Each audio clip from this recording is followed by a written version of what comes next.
Oh, hisashiburi. Jay here, welcoming everyone back to the OverMangaCast. That time we woke up in a podcast and had to explain manga. Our heated adventures over-analyzing manga we find interesting. On this episode, we take a trek down memory lane reading Fruits Basket by Takaya Natsuki, chapters 1 through 18.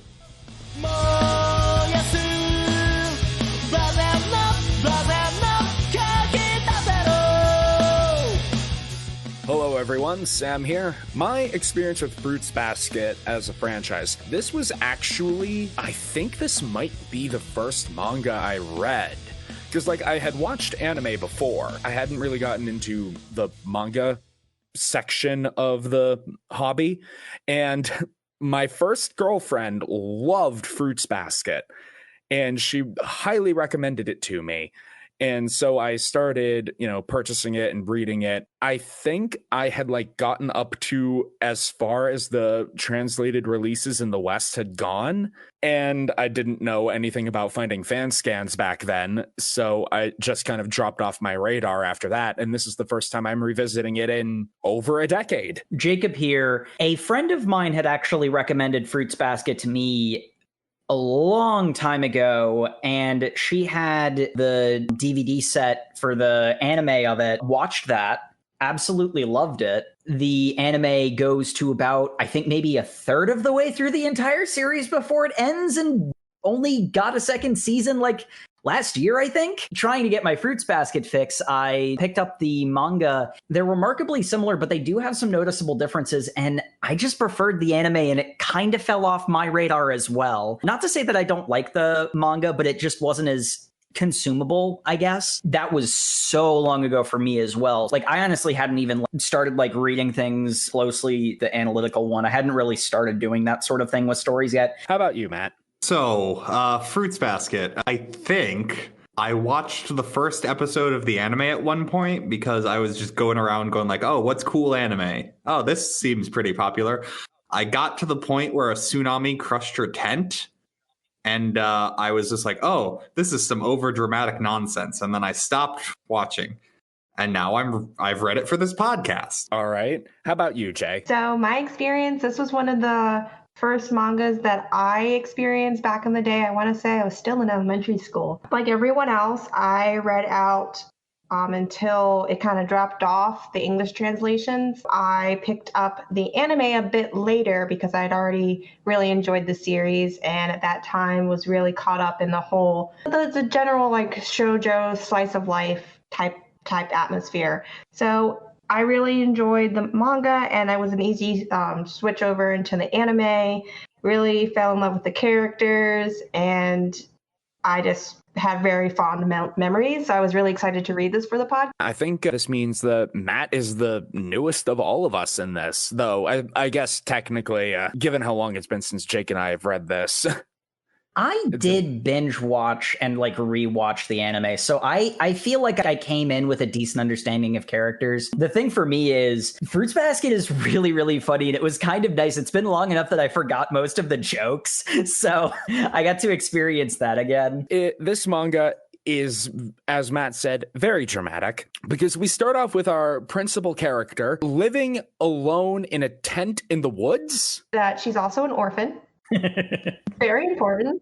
A recent orphan who has not gotten over the death of her parent recently. And who is propelled forward by making her dead mother proud of her. That is what propels her forward. Her name is Tohru Honda, and she lives alone in the woods in a tent, ostensibly waiting to move into an actual house again when her grandfather's house is finished being renovated. I still feel like there are multiple reasons why she could still have an actual roof over her head, but that's beside the point.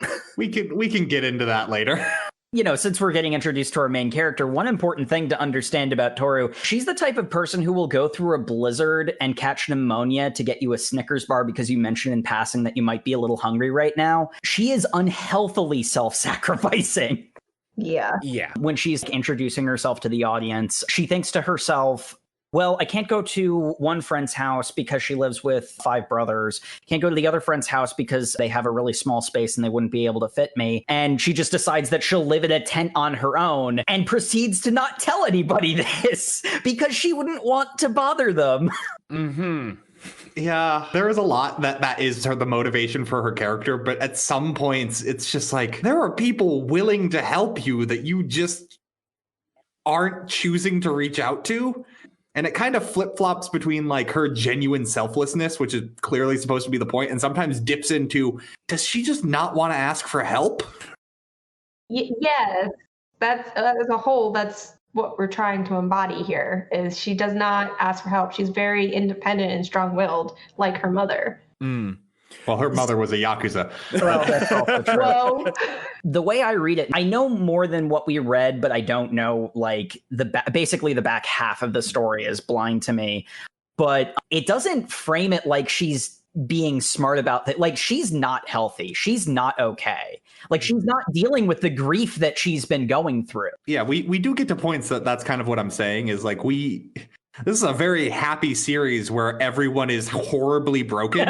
And I think what you might going into this with like your typical view is like, oh, well, main character, she's got to be like flatbread. You can just put yourself into her shoes to experience these other people's stories. No, I think she's just as broken as everyone else. if I were looking at it through more naive eyes, she actually is supposed to be your first taste of how broken the series actually becomes. She is designed with the express purpose to aesthetically be that self-insert character. She's pretty, but she's very plain, and she has like all of like the typical nice person manga main character, but there's depth to her, which is something that I really like about her. She's got that typical shoujo. She has to look really cute for the cover art, but everyone is going to say she's very plain looking. Thankfully for our dear Tohru, she doesn't spend long, at least in the terms of us seeing it in the manga, she doesn't spend long living in the woods, because she is stumbled upon quite randomly by the pretty boy at her school, Yuki Soma. She's on her way to school and she notices a house, and like she's camping out in the woods. She hasn't really had time to look around. She notices these painted Zodiac figurines drying on the front porch. It's the home of one of her classmates. She stumbles in the front door, basically delirious from sickness, if I remember correctly. She is ill at the very least. She's weakened from living out in the woods. She's also the kind of dope that would just wander into a front door. Later on, they make a joke about how if someone tried to burgle the house, she'd probably let them in, give them tea, and ask them their life story, which plausible. It's frighteningly plausible. Yeah. I think that's the confusing. The first time she walks past and she meets Shigure, and then the second time is when she started to feel a little ill and was contemplating skipping school. And that's when she's discovered, and they bring her in and say, hey, what are you doing in a freaking tent? On our land that we're not renting to anybody. Yeah, like several times they mention, that's odd. I'm pretty sure we haven't rented any land and we don't have any houses on the property. What? Why do you keep following me right up until my front door, basically? These questions are swiftly answered in Tohru's magnificent head empty no thoughts way. She is an absolute delight of a character because she is so incredibly oblivious to many things that it just makes her very straightforward and earnest with everybody. And so she says, oh yeah, no, I live in the tent, over there. I didn't realize this was somebody else's land. Sorry about that. And then she offers to pay them to rent the space. Another thing going to Tohru not being the type of person who is willing to ask for help, even to the point where it's honestly kind of stupid to. She has a bit of a proud streak, taking the character holistically. Like, she shows a emotional awareness when she needs to. She's so earnest. The way that she refuses help, a worse written character would become infuriating. But I honestly think Tohru really well manages, because it's like, as the audience, you want to whack her on the head and say, you idiot, these people are willing to help you, just accept it. She genuinely feels like she's being an inconvenience and doesn't want to be in, and those sorts of things. But there are a couple of cases where the offering to pay for the space where she has her tent, that kind of comes off as a I don't want to be freeloader sort of thing. Like, she's not just a blank slate that you're supposed to project yourself on. She does actually have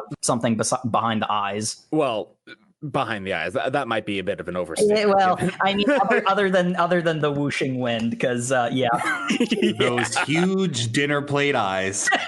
Oh yeah, this was a blast from the past in many ways, particularly the art style, because you talk about them big ol' anime eyes. Oh boy.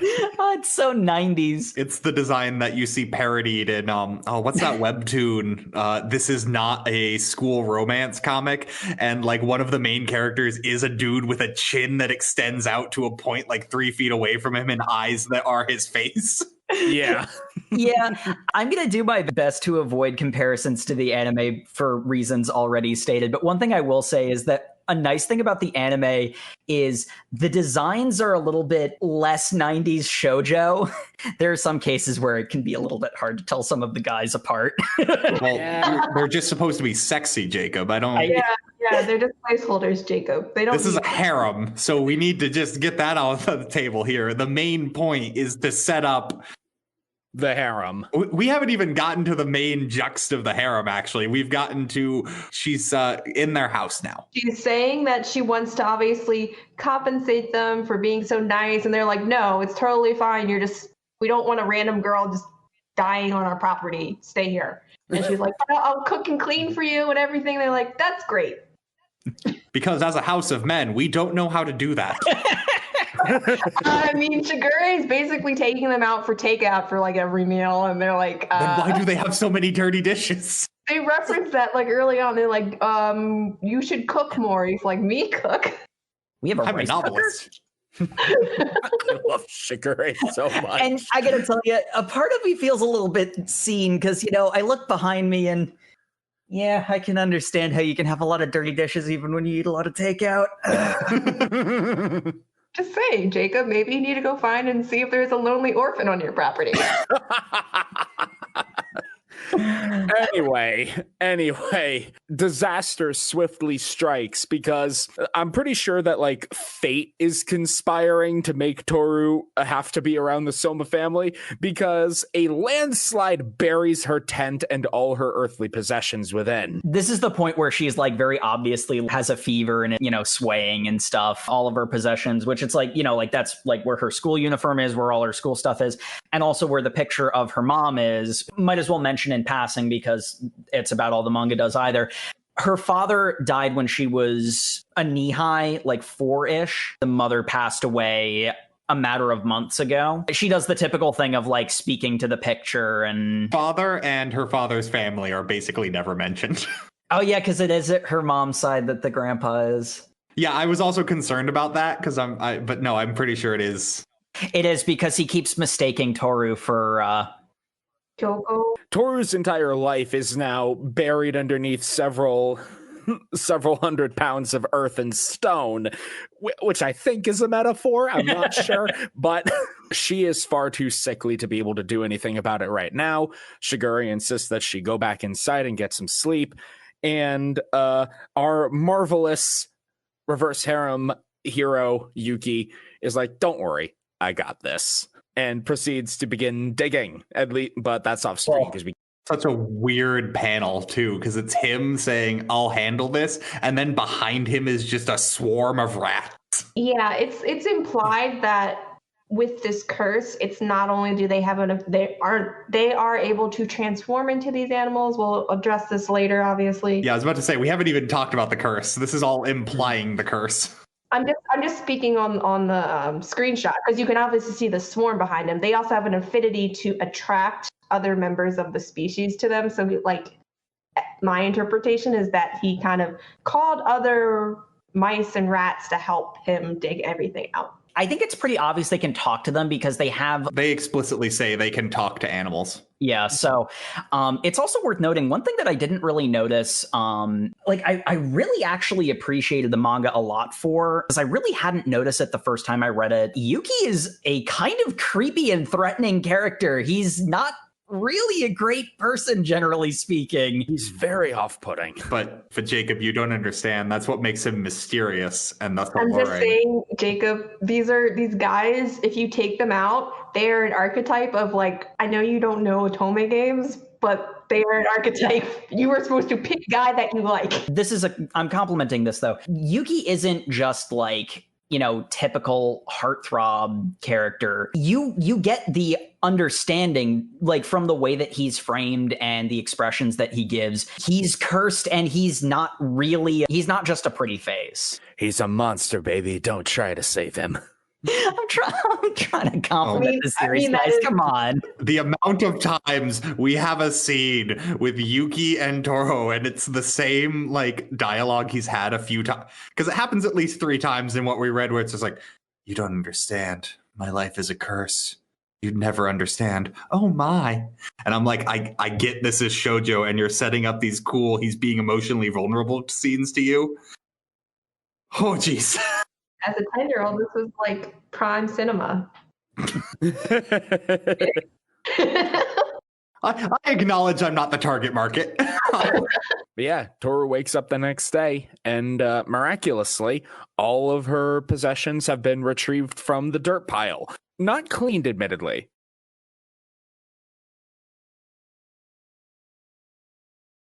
You think these boys can clean? Yeah, they're mice. What do you expect them to do? This isn't Cinderella here. I mean, yeah, it kind of is. No, it's reverse Cinderella, kind of. Our girl Tohru is very distraught on the fact that she has been, living on this land without, paying for rent or whatever. Blah, all this is happening. I think it's time to introduce the next character in this harem, where he punches his way through a wall. He punches his way through the ceiling, literally. He falls through the bloody ceiling. It is bloody. It is very bloody. It's ya boy. It's Kyo-sama. Kyo-sama. I love Kyo. I'm gonna just say it right now. I think he's probably my favorite character, just because he is so freaking entertaining with how angry he is all the time about everything. So I think we did skip a bit that's important for Kyo being introduced. When Tohru first found the thing and found those little statuettes of the zodiac animals, she had a conversation with Shigure, and basically she had said that they told the story of the animals and how the 12 animals were invited to a banquet, or the 13 animals were invited to a banquet, but the rat told the cat that, hey, the banquet's actually tomorrow, and the cat slept in and did not get to join the 12 animals in the zodiac banquet. And then the cat doesn't get a year, to which Tohru is, in her ever selfless self, was just like, that's so sad. I want to be a year of the cat. The story when she is a wee young. She mentions that in a flashback, because she was originally told the story as little, and when she's looking over the zodiac the flashback is her telling. Yeah. She says that. It is very central to the story in general, because we're first introduced to these 3 characters as opposed to later on when we're introduced to the family at large, and kind of understanding some of the tension between Yuki and Kyo. Tension is a mild word given these two. I think Shigure... Hatred, yeah. Yeah, Shigure likens them to a bickering old couple, but even that is not enough for how much these two scream at each other.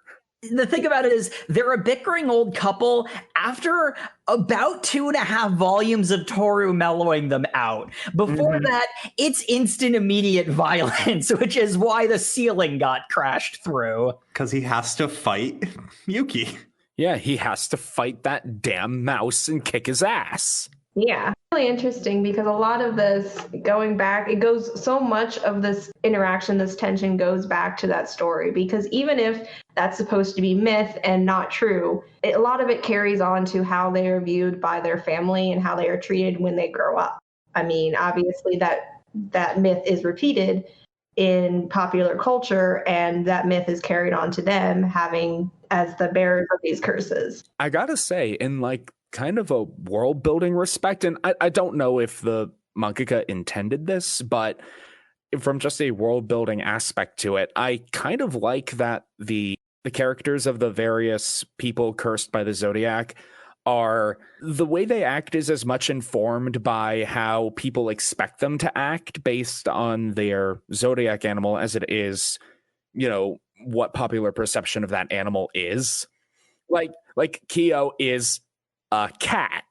He is the most tsundere to ever tsundere. He's standoffish. He's angry. He will scratch at you, or in his case, unleash super cool kung fu moves if you bother him. But that actually ties into what I mentioned about how Yuki was framed as well, because this kind of goes into how like rats are seen as well. But like the rat from the Zodiac story is a trickster. He fools people. He's deceitful, and Yuki is that way too. Yeah, he has elements of that, and it's a really cool way of like blending, the mythological aspect of it, and do you just act the way people expect you to act? It blurs that line, and I think that's interesting aspect of it. We've kind of talked around it to this point, but it's during this fight that we finally get like the main, this isn't just your generic shoujo kind of thing. It's got its own little hook,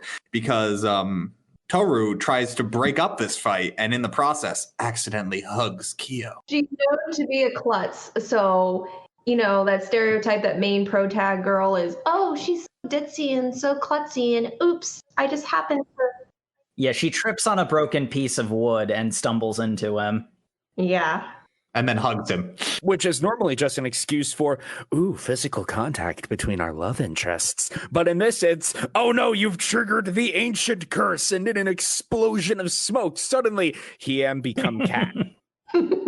He is a tiny orange-furred, very angry feline. He's so mad. I believe this is the scene where she then continues to main character of a harem manga, klutz into physical contact with each of the prospective suitors, and all of them turn into dogs. I'm sorry, dog and rat. Freaking out because she's like, oh no, where did he go? And then starts randomly bumping into, quote unquote, everyone. It's worse than that, because I have the page open right now. A piece of wood falls out of the ceiling, clonks her in the head, and she stumbles. And like it's even more forced. But it's like the comedic timing of it. This is like the last comparison I'm going to try to make to the anime. But the one big difference between the anime and the anime has more jokes. It's funnier, but like, oh my god, the comedic timing of they all transform into animals. The doorbell rings and Tohru just runs holding a cat, a dog, and a rat. They're animals. Yes, they are. Those are definitely animals. Chris. You have a lot of pets. It's so funny. And the one big problem and the reason why I kind of fell off of the manga, there are a lot less jokes in the manga than there are in the anime. And I kind of wish I prefer Fruits Basket when it's being funny and lighthearted rather than when it tries to be serious. Not that it's bad at that. I just think the anime balanced it better. Yeah, I think just reading what we read, I don't think I ever thought Fruits Basket was a comedy. I think it had jokes, but that has a lot to do with me starting with the anime. They broke up the serious scenes, I think, in a very well-crafted way with more jokes. If shoujo isn't really your thing, but you want to try getting into Fruits Basket, I do recommend the anime over the manga, but that's another matter entirely. We are explained the Curse of the Zodiac. This might just be the time between the last time I read this manga and now, but I don't remember it being described as them being possessed by the spirits. It could just be me, though. I always thought it was... They're just generically cursed. Yeah, the manga does make a point of saying that they are possessed by the vengeful spirits of each of the animals. And that's really all it says for a long period of time. And I don't know if it's just like the difference between probably they think, I can see how they would have cleaned that up for the anime though, because how do you tell like small children these people are possessed by the spirits of animals versus, generically, they happen to have a light but inconvenient curse, kind of thing on them. That is a pretty consistent problem with Fruits Basket, because when it tries to be serious, the way they initially presented it, it seems like a mild inconvenience. Yet they're talking like it's this horrible death omen. The amount of times we see like a character with like the half shadow over their eyes going like, you don't understand my curse. And all we've seen so far is you turn into an animal for maybe 30 seconds is what it feels like. When you get hugged by a person of the opposite sex, and like that seems like a fairly easy circumstance to avoid. And the biggest, whoa, wacky harem shenanigans aspect of it is when they transform, their clothes don't transform with them. So they are in an animal shape and therefore out of their clothes. And then when they transform back, they aren't in their clothes. Oh my gosh, all these naked men. The amount of blush turnaway scenes from Tohru of like, oh, naked boys. It is. That's great. Yeah, there you go. There's a lot of fan service in this, in case it wasn't obvious from the genre being harem. Hey, I can't match this. I mean, this is what continued my love of manga and anime. So, I mean, I'm not gonna bash it. We're not knocking it. If you're into Bishis, this is the manga for you. Bishi Flakes. I would be the world's biggest hypocrite if I said, oh no, a harem manga can't have fan service in it. No, that's the point of it existing. Like, the amount of times a character will just be talking and you'll get their shirt just coming up for some reason so you can get an ab shot is ridiculous. Like, they're just having a normal I now understand how women feel reading other things. Like, why is this focused on her cleavage? She's talking. Oh, I see. I understand now. They all need a better tailor. Their shirts are all too small. Yeah. The amount of times we get like the wind ripple is hilarious. Like, Or the panty shot. Kyo gets it all the time. Like, oh, well, I guess I'm accidentally showing off my... We now have the main conceit of the story. Time to establish the stakes. It's during the next day at school. And, oh, by the way, Kyo is now transferred into the same school as them. It basically happens off screen. The best part about that is when they walk to school together, the girls threatening to kill Tohru. Because she's hanging out with Yuki now. And he's Prince Yuki. Yeah. He is gorgeous, but yet unattainable. So how dare this bitch try to, like, you know, move up in our gang? Who does she think she is? The random NPC female like background characters are so consistently mean and nasty in this. We need them stakes, don't you know? It's at school that we learn that the supernatural powers do not just extend to the ability to shapeshift into an animal and maybe sort of control or attract the corresponding animal, but one among them has the power to suppress memories. And in the need to keep this curse a secret, this power has been used before, and it might happen to you yet, Tohru. They really play up how like spooky it is, and I completely buy how I buy the characters are afraid of things, but the problem is so often they build up spooky to then like immediately lighthearted it. Like from an audience perspective, you're not really feeling that dread. That is a pretty big problem. That I think is why Fruits Basket is better when it's not trying to be serious. It tries to do stakes and it does succeed in some cases, and we'll get to it, but they do indeed, in what we read, pay off the memory suppressing thing being a legitimately serious and traumatic event. But there'll be cases where there'll be like these long scenes of dramatic character shots, and it drags sometimes. So I'm not 100% certain those long scenes of dramatic character shots are supposed to make you feel tense or supposed to be like, ooh, look at all these different pretty angles of the boys. Well, there is also that. I think that's what a lot of it is. Like, you get a lot of Tohru alone with a guy sitting on, like, a roof. She does a lot.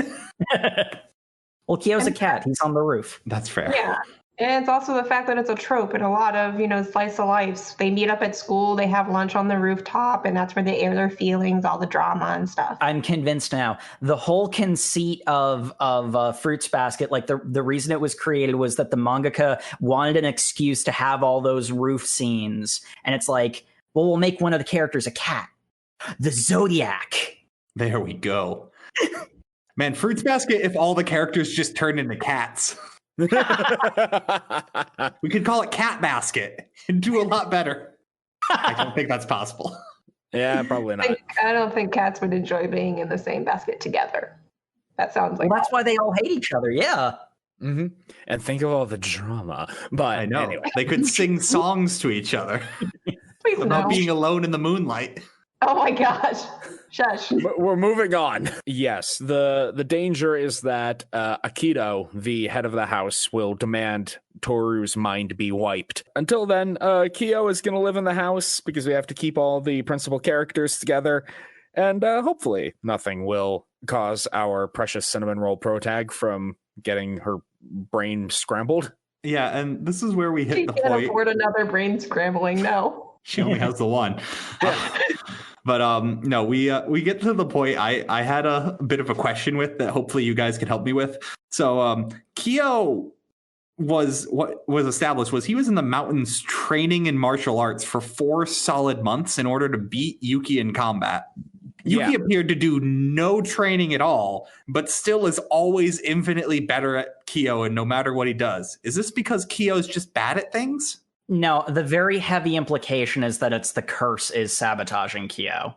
You have to buy into the fact that it's the Zodiac, which is calling the shots and everything like that. And they live within the Zodiac. It very much influences not only them as individuals, but the whole universe that they operate in.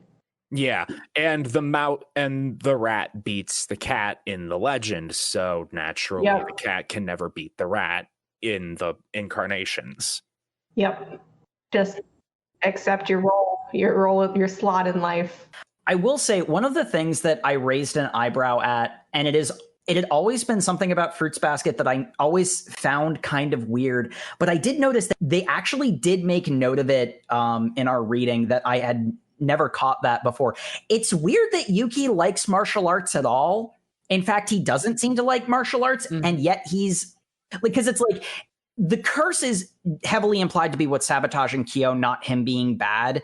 But Yuki is also a legitimately good martial artist too. Why does he care? It's one of those story conceits that I like it because it's a good show don't tell moment of showing how Yuki has like this supernatural ability to just be better at Kyo than anything that they both do. They wanted action scenes to break up all the talking, but there was one moment, I don't even remember where it was, but they do actually have Tohru mention to Yuki, you must like martial arts if you're so good at it too. And Yuki has a moment of like, yeah, why do I know martial arts? There's this image that's implied to be memory wiping potentially having happened to Yuki as well. And I hadn't noticed that in Fruits Basket until this current reading. Okay, good. I'm glad I had that cleared up. So it seems like if I'm going to take like an educated guess, knowing nothing more than what we read, I'd wager it's something to do with the fact that the rat is the first in the Zodiac. The curse is making it so that he is always the best.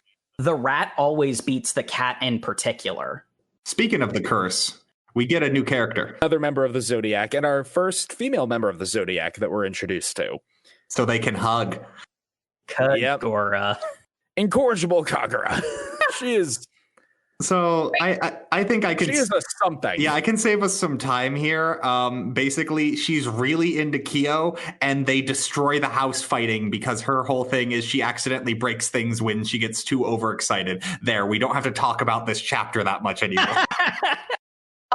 But I also love the little tidbits that we learned that she's like, well, I have to be next to Kyo because we're engaged. We're supposed to be married. Then he like brings up the fact that she basically beat him into submission every time. Your threat of death, you will do this. What we do get brought up is like what seems to be a running gag going forward is when they introduce a member of the Zodiac, they don't tell you what animal they are. And the thing is, oh, Tohru, are you going to guess? And she's like, yeah, I love guessing. And then Tohru is always just like, can't you tell? You should just know. It's obvious. And here's the thing. I think they always do this on purpose, but they always make a character seem like they should be a different animal because they always end up being an animal that is not the obvious one you should suspect. Yeah, because like when Kagura first appears, she's, you know, ultra shy girl. Here and polite, and she acts quite honestly a little younger than she really is. She's actually 2 years older than everyone. Oh, was she older? I thought she was the same age. Yeah, she's 2 years older. And then, as soon as she sees Kyo, she activates boar mode and begins kicking down walls. Yeah, as someone whose family actually raised wild boars at one point, which was a horrible mistake and I wouldn't recommend to my worst enemy. Yeah, the violent side of her is pretty accurate to boar. Mm-hmm. See, I assumed they were going with ox because the size of the holes she was punching in the house were like larger than her. I thought Boar get big. I know that in the manga she's portrayed as being tiny, but I mean wild boar get big, and they have huge tusks. So I mean I could totally see the large holes being bored into that. No pun intended.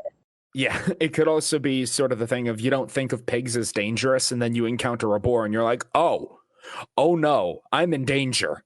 Well, yep. Okay. I'm realizing maybe I'm just bad at guessing animals, and they're all very obvious then moving forward. So I'm going to retract my statement. That's the thing, though, because I never managed to figure out the animals either as they were presenting them. But it's also not really built as a mystery to figure out the animals. So you're sort of just along the ride with Tohru. And there's also a running joke of the person transforms and then Toru's like, oh, now I know who they are. Yes, because you have been told by them turning into an animal. And she keeps talking as if, oh yes, all these traits that they displayed make it so very obvious. Yes, you have realized by them. You know what? Never mind. Let her have the moment. She's so proud of herself and they don't want to take it away from her. She doesn't get to feel clever very often. Let her have it. Anyway, so she has been going around with this wild antics for about 4 months, I think, when her grandfather's house is done being constructed, correct? Yes. Yes. The reason the renovations had been happening was to make enough space. It's so weird because what I'll just skim through what happens is she goes to go live with her grandfather and everyone's sad. We get some she's leaving us forever vibes. She goes there. Within seconds of being there, the two new people who have moved in, who are, I guess they must be her aunt and uncle, just assumedly, do nothing but rag on her. They make Tohru feel very unwelcome, so it is all the more appropriate that, once again, the fates seem to align to bring her into the Soma family, and also beginning the trend of Yuki and Kyo working together to kidnap her. Basically, they kidnap her because they break into the house, take her with them in a really cool action shot of, no, she's coming with us. She's our family now. Don't you dare refer to her so familiarly, you trash. Is basically what Yuki says to one of her family members. It's so weird because this entire plot line of the grandfather, if you were just gonna have her live permanently with the Soma family, you could have just not had a grandpa for her to stay with. You could have just had her. Yeah, you could have just had her grandfather unfortunately have to kick her out of you were already going super sad on her backstory. Just it feels like an unnecessary little runaround because it only there's no real estate from that in the story is what I'm trying to get across. I could be misremembering, but I think we dive back into her mother's backstory a little bit more in later episodes. I like the grandpa because he recognizes that it's these two are my family and I love them genuinely, but yeah, they're being assholes to you and you're exactly right for being angry with them. You don't have to stay here if you don't want. And that's when Yuki and Kyo come in. There's a very obviously strong undercurrent of found family, because the Somas all loathe each other and they're all blood related. Whereas Tohru comes in and she's able to form a bond with all these people. And through that, they form bonds with each other. Family is a thing that you should choose, that, it's important to care about your relatives, your actual literal relatives, but the attachments that you form with people is really what's important and what will bring you happiness in your life. The theme is pretty obvious, but pretty well executed in that regard. I guess there's no need for any sort of greater detail to be delved into with this. Yeah. That plot pretty much is just leading up to the kidnap scene is what happens in that chapter. Is it a kidnapping if the person wants to go back? It's a kidnapping when multiple people in universe call it a kidnapping. Strictly speaking, yes, it's a kidnapping, but we're not going to report it, so it doesn't count. Yeah. I mean, like, literally, that is what it comes down to. Behind the scenes, I'm sure she would have contacted her grandpa later and said, hey, I'm going to stay here. Everything's good. Going back to the way. Like, there's no police report going to be filed or anything like that. The aunt and uncle, they don't really want her to be there anyway, so they're not going to really make a fuss about it. I mean, she does keep in contact with her grandfather behind this off panel, I guess, because we do get informed that she's still talking to him. But as long as we're delving into things that are weird, if you think about them too deeply, can we bring up the fact that Shigure, gotcha.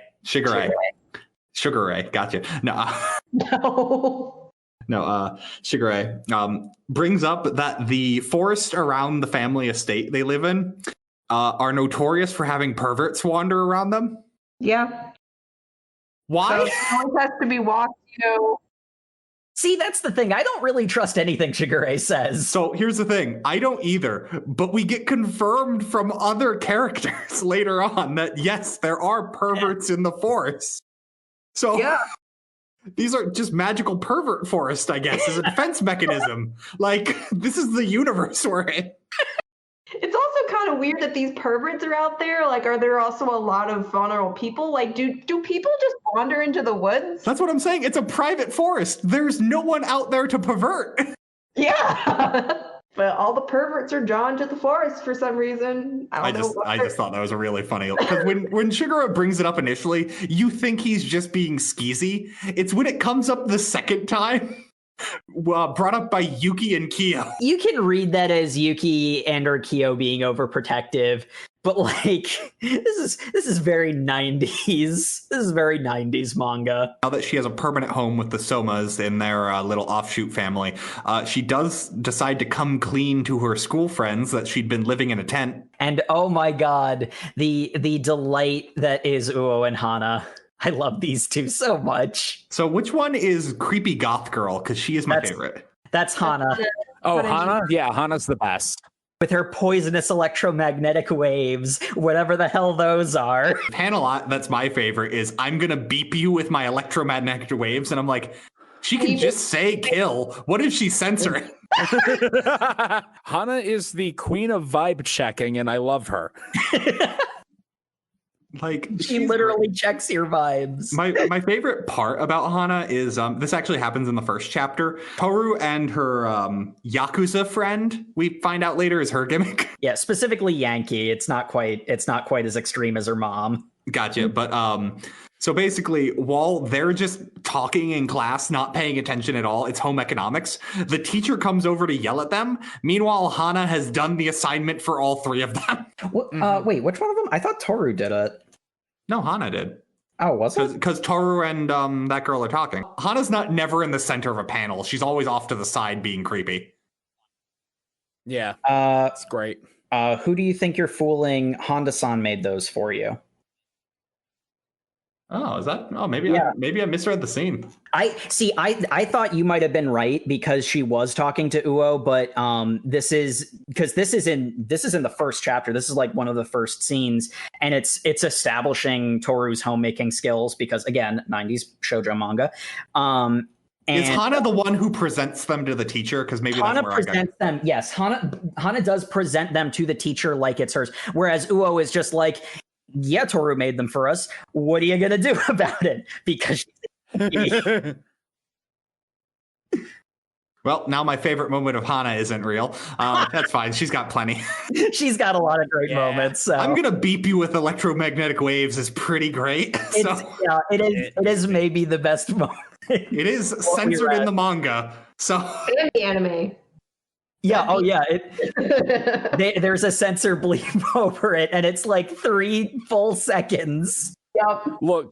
Look, Tohru is such a pure and sweet cinnamon roll. Of course, her two best friends wake up and choose violence every day. Well, I feel like it's because they have to counterbalance, right? Like, she's overly sweet, and they're whatever they are. As creepy as her two friends are, they aren't threatening to kill people, so Yuki will give them the time of day, so maybe. Uh-huh. Those are the Not three threatening to normal kill girls people? in the school. Oh, normal. Actually, when you put it that way. They also didn't participate in the mass peer pressuring to make Yuki cross-dress. Yeah. The normal people, normal people who'd be considerate of other people's feelings and body language. The reason we brought up her friends are they're going to have a sleepover, and Kyo and Yuki are like, why are we having girls over in our house when we are trying to hide the fact we're zodiac animals? Because we need a sleepover with Tohru's friends, and this is where Tohru lives. Shenanigans ensue. Kind of. Not really, though. It's actually pretty tame, actually, for a sleepover. They play card games in the room with all of them, but really nothing else happened. Minimal contact, and then they break out into an argument, Kyo and Uo. They functionally have nearly identical personalities. It's just Uo can turn off the rage at will. Yeah, no, I ship those two. It's great. You know what we do get during the sleepover, though? Tohru tells the girls the story of her first love. Yes. Yeah. Which, if I know anything about how harems work, that first love is going to be one of the boys. Oh. Yeah, it's here in the outline.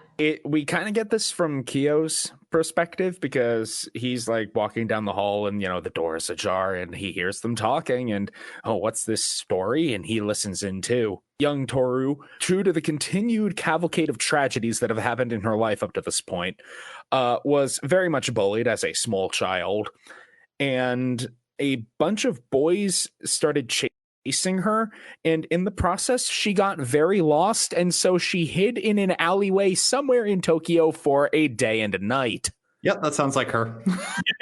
But eventually she got so scared and lonely and hungry, she wandered out of the alley, saw some random boy who his face was obscured by the baseball cap that he wore. He offered her some small kindness and she tried to go to thank him, and he ran away, and she kept chasing him. And eventually this chase led all the way back to a familiar part of town, even near her home. And the boy gave her the hat and then ran away before she could get a good look at his face. How did he know where she lived? Yeah, I was about to say, this kid knew her home. It's not where she lived. It's to the front door of her home. When you're enjoying it in the moment, it's well enough done. My problems with the scene are twofold. One is the obvious, wait, how did he know where she lived? The other thing is they try to frame it to obscure the identity of who, which of the as of yet introduced love interests is the boy in the hat. They intercut it between shots of Yuki in his room doing his thing and Kyo listening in. And the fact that Kyo listened in at all kind of gives away gives up the ghost. But here's the thing, Jacob, that's how you can have a twist. That's because fair. Are you familiar with Love Hina at all? I am not. I bring it up because it's also a harem, and it has a similar plot contrivance where the main character has a very vivid memory of meeting a girl, and it's about him spending the day with this girl, and that's his first love, so he's trying to reconnect with that, but he can't remember her face. And it's very clear to the audience it can only be one of the girls, but throughout the entire manga, they keep giving you different hints about wait, maybe it is her, or wait, it can't be the main girl. Oh no. And that's the kind of juxtaposition to keep it going. Also, to answer your question about how he knew where she lived, cats can always find their way home. It's obviously one of the Soma family because for some reason the universe is just shoving her into all their business. And with the power of talking to animals in an urban setting, depending on which animal you got a whole bunch of little spies. See Chainsaw Man episode. Boy, what a contrast between those two series. Yeah, Makima and the rats, and then Yuki. I don't know. I think Hana would fit in very well with Chainsaw Man. God, you're right, aren't you?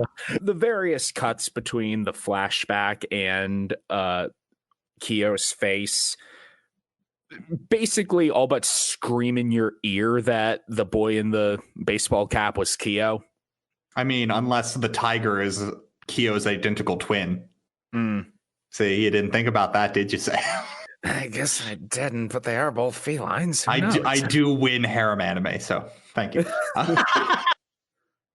I will take my trophy. Also, we cut to the next day. Tohru goes to her job as a cleaning lady, and there she meets a little German boy. Yeah. Oh. He speaks in the language of the Deutschland and does not speak a lick of Japanese, at least not to Tohru. And she Initially, sorry, I don't speak English. And it's like, no. I am speaking German and I love snacks. That's how you know I'm German. And boy, howdy, does he love snacks, going in for a kiss on Tohru.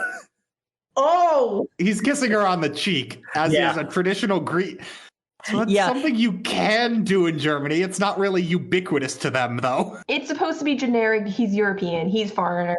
He's foreigner boy. Token foreigner boy. Good. I don't speak English either. Tohru runs away because weird pervert foreigner runs into Yuki, who is on his way to escort her home. Where Yuki also brings up, I thought I was going to take you home. You don't know how many perverts are out at night. And I'm like, this city has a problem. Yeah, but it doesn't take long to meet German boy again, because it's Momiji? Yeah. Momiji. Yeah. The school culture festival is coming up. And Gotta get that. That's obligatory at this point. Yeah, can we talk about how there was this string of chapters at the end of our reading that were all just basically like, here's a trope episode, here's a trope episode, here's a trope episode. Like, you gotta check those boxes, man. It was 4 of them because I'll just summarize right here. We get school cultural festival leading straight into Valentine's Day, leading straight into New Year's, leading straight into Valentine's Day, leading straight into White Day at the end of the school year at a hot spring. The one excuse I'll give is that the New Year's one is actually kind of important and like has uniquely Fruits Basket elements, but this is very much it's checking the boxes. Also, it feels like they were released month to month and like the story is progressing as they're being released. Like, because we skip months at points. No, I could see that. And, we have our standard Yuki versus Kyo drama as they're arguing over what the gimmick of their class's booth should be. I think we really haven't done justice to the amount we've skimmed over how much of chapters are Yuki and Kyo fighting. The argument actually stems from the fact that they decided they're going to make rice balls for their booth. And of course, they're talking about flavors and what type of mystery flavor they're going to put inside. I think Yuki's idea is mystery flavors. Kyo's idea is to have a bloodbath. Yeah, Kyo's idea is fight to the death for onigiri. No! You must stain your hands with blood if you wish to enjoy these rice balls. And he's surprised that everyone immediately rejects that idea. Look, I think it's a great idea.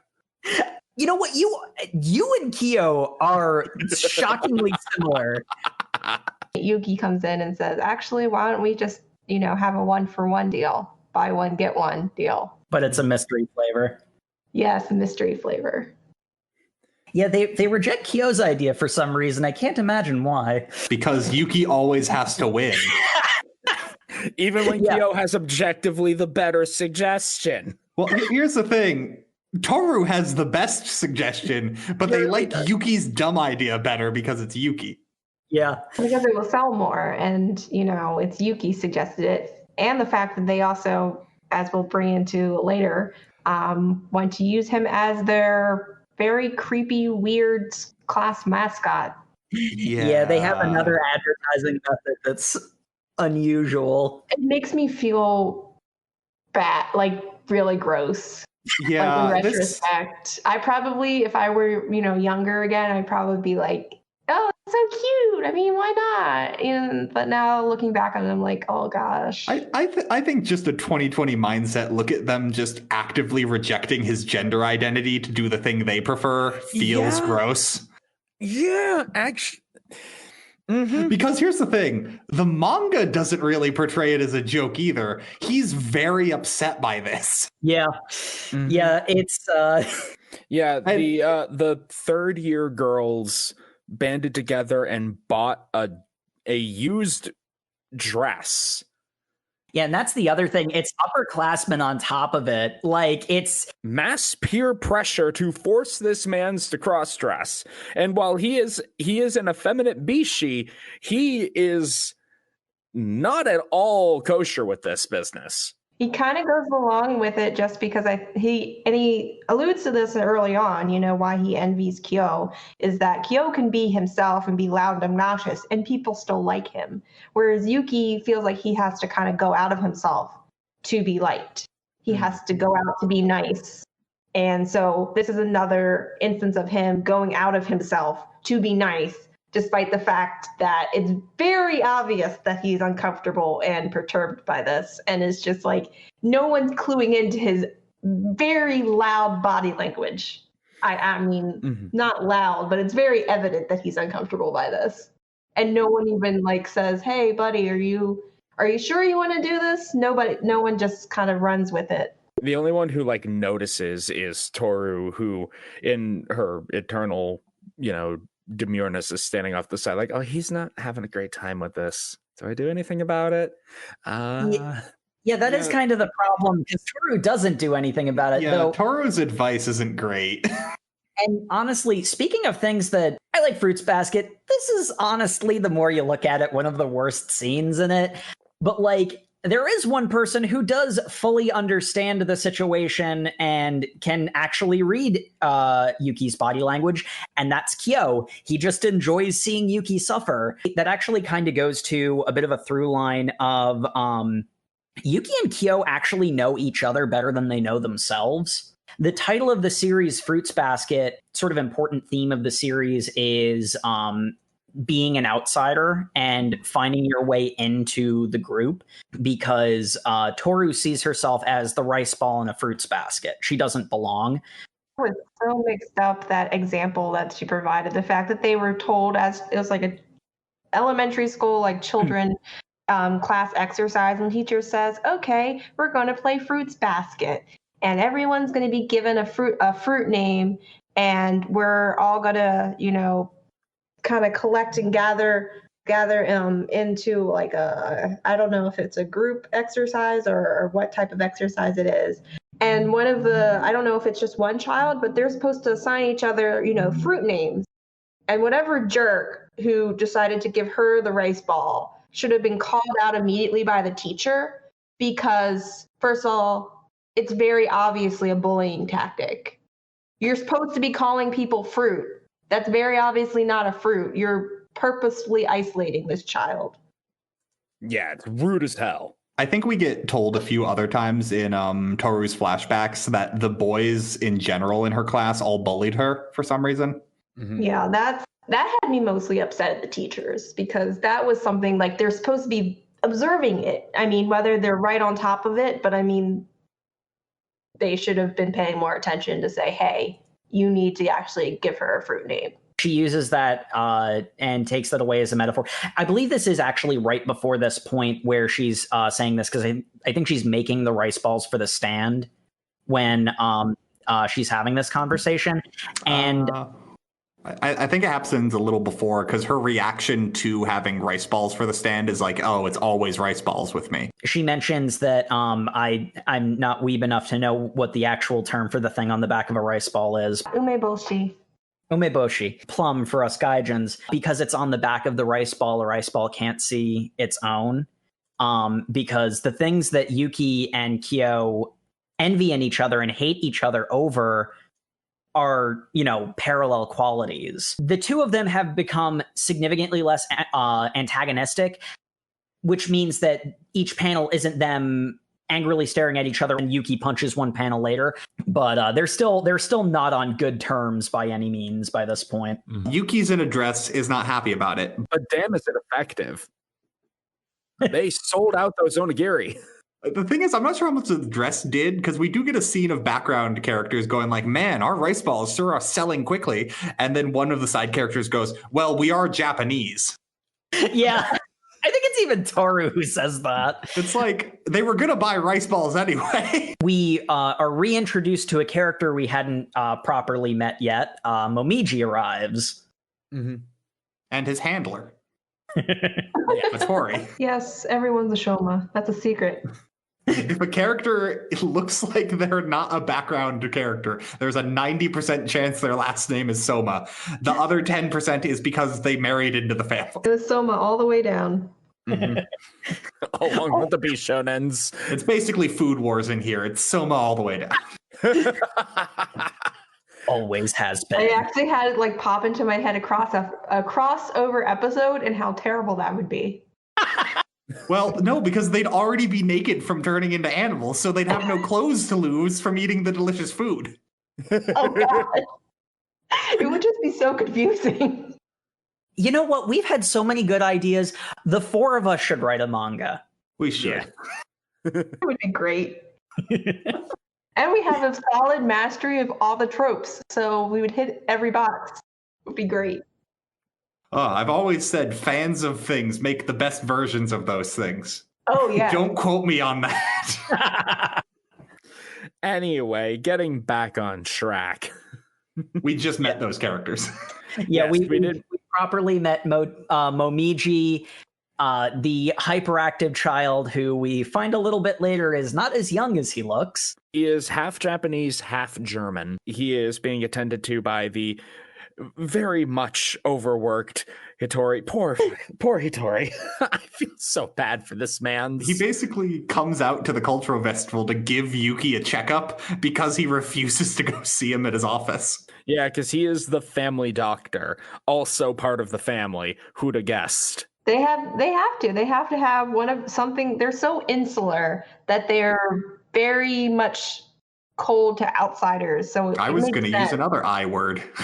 What is our target market, Matthew? We can determine if we're going to use that word. I don't want to get demonetized. Oh, fair. This isn't Vampire Night. Yeah, we're not. Such is life when the only person of the opposite sex that you can hug without turning into a furry is somebody who's also in your family cursed by your hereditary supernatural curse. Momichi's the rabbit, by the way. We're just going to skip to that because he jumps on Toru's back to give her a hug and turns into rabbit. Yeah, so I'm going to bring up here, I thought he was the monkey. Yeah, I could see that. Yeah. I did not get bunny from him at all, but I don't know. I'm bad at guessing animals, apparently. It's not a mystery series. The hyperactivity and running around all over the place and short attention span, I think, is supposed to be the clues. I don't even know if I had a guess by the time it was revealed when I watched it. Really give you a lot of time. Like, he's introduced, goes, hey, you want to know what animal I am? You want to know what animal I am? Hug! The rest of the cast has to pull off a masterclass of deceit and deception in order to distract all of the rest of the other people who have noticed this weird explosion and smoke. And where's Momiji? He was so cute. We were all paying attention to him. Why is there a rabbit here now? Toru, what'd you do with him? Toru, why are you covered in boys' clothes? Yeah, that was... That was probably the bigger thing. Yeah, that was what everyone was concerned about the most. Did he just strip and wander off? By masterclass of deceit and deception, I mean Yuki plays up the being in a dress thing. Yeah, this doesn't make this any better. Yuki even internally has a thought balloon of how he does not want to do this. Mm-hmm. But he's lying to people to serve his own needs. And this is something that I really liked about the way that Yuki's character was portrayed in the manga specifically. There are a lot less shots of him like being all like dark and gloomy by this point. Like he is literally lightened up because he's opened up to Toru so many times by this point. Mm-hmm. Yeah, we actually get more than one smile out of him per chapter. And every time he smiles, it's one of those full panel, zoom in on the pretty boy's face. Oh my god, Yuki gets more full panels than anything. Yeah, he definitely is the centerpiece of fan service for the ladies. For the ladies. We don't get to learn Dr. Man's animal, but we do have him giving Toru a message saying, you need to come to the main Soma family complex. I have something very important to talk to you about. And this guy is just generally portrayed as creepy and vaguely threatening, exuding an aura of doom at all times. Which, given his backstory, makes sense. Well, yeah, because we haven't got into that.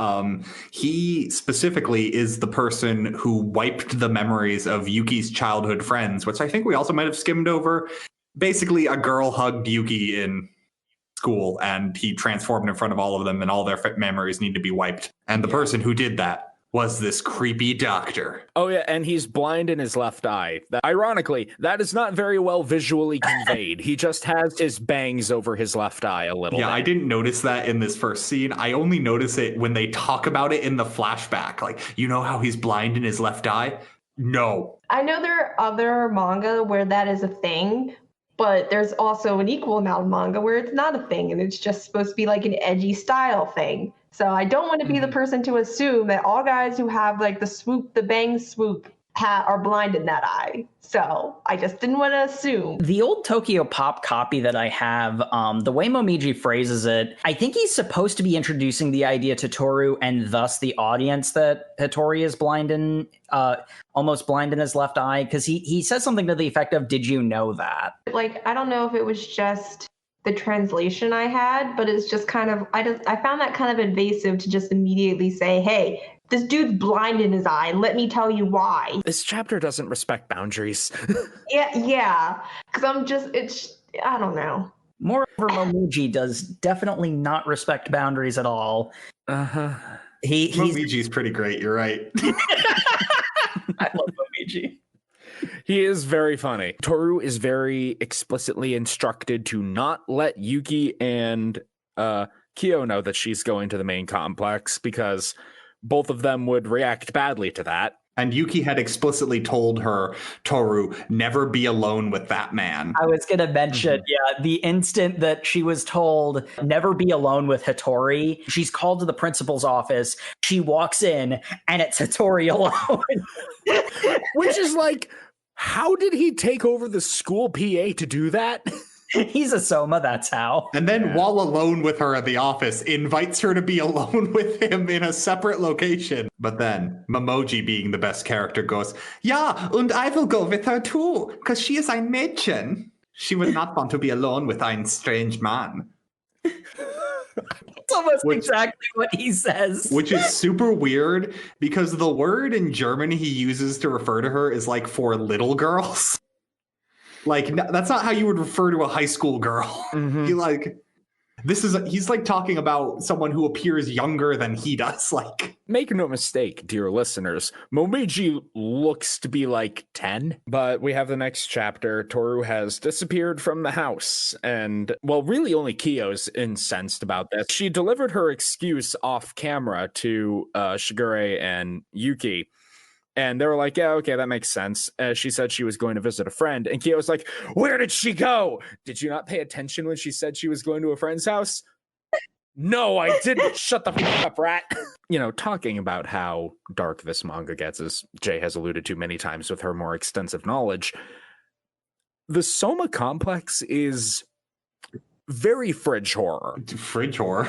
I mean, it's already weird enough that they have their own, like, estate, which, judging by the ways that Tohru describes it, is like an entire district of Tokyo. I don't think that much. They have, I think she gets told their family in total is like 150 people, of which 100 are kept on the outside. There are 50 on the inside. That whole group is in like a walled off estate, though, is the weird part.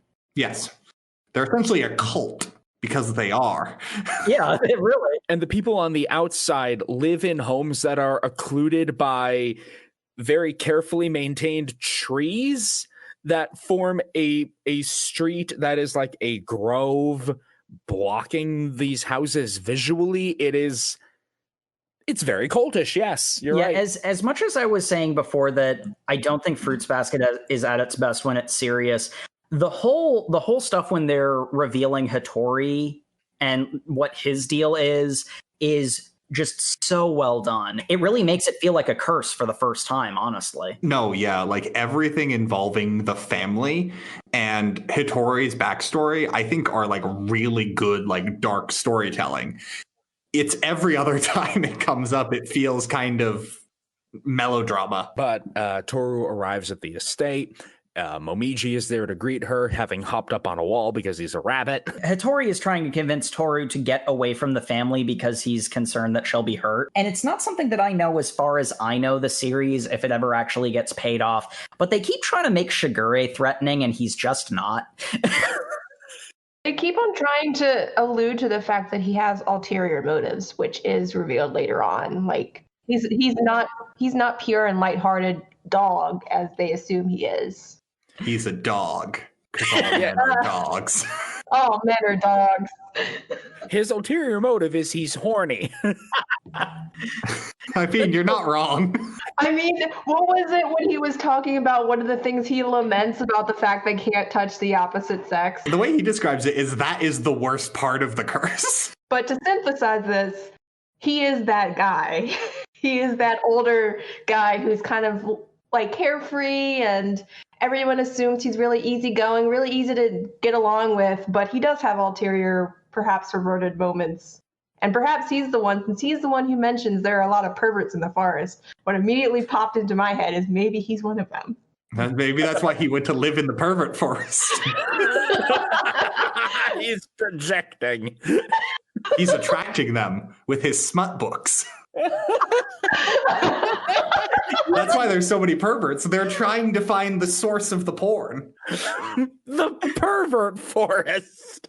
I'm just saying, also the fact that he specifically mentioned as having left the family compound, so he had to go and find somewhere that was secluded. Now, Shigura, all adult members of the family are allowed to leave whenever we want. We just have some concerns. It appears you've decided to live in a pervert forest? Let's not pretend that apparently it's widely known that this is the pervert forest. So I know this had to get back to the family. So, I mean, we have two options here. Either this was already established to be a forest of perverts and he chose to live in the center of it, or it became a forest of perverts after he chose to live there. Neither of those are good looks. Yeah, the second one isn't necessarily correlated to the other, but I'm very concerned now. But anyway, to regain the plot, Hattori does say to Tohru, you should leave. This family is cursed. We're all monsters, baby. There's no saving us. I'm going to egg her on more. You know she's going to be that, I can fix him. I mean, I think she equivalently says that. Yeah. Yeah. Because it's like we're joking about Shigure being a pervert. They don't really set up a relationship between, like, he's not really in the reverse harem, Shigure specifically. He wants to be.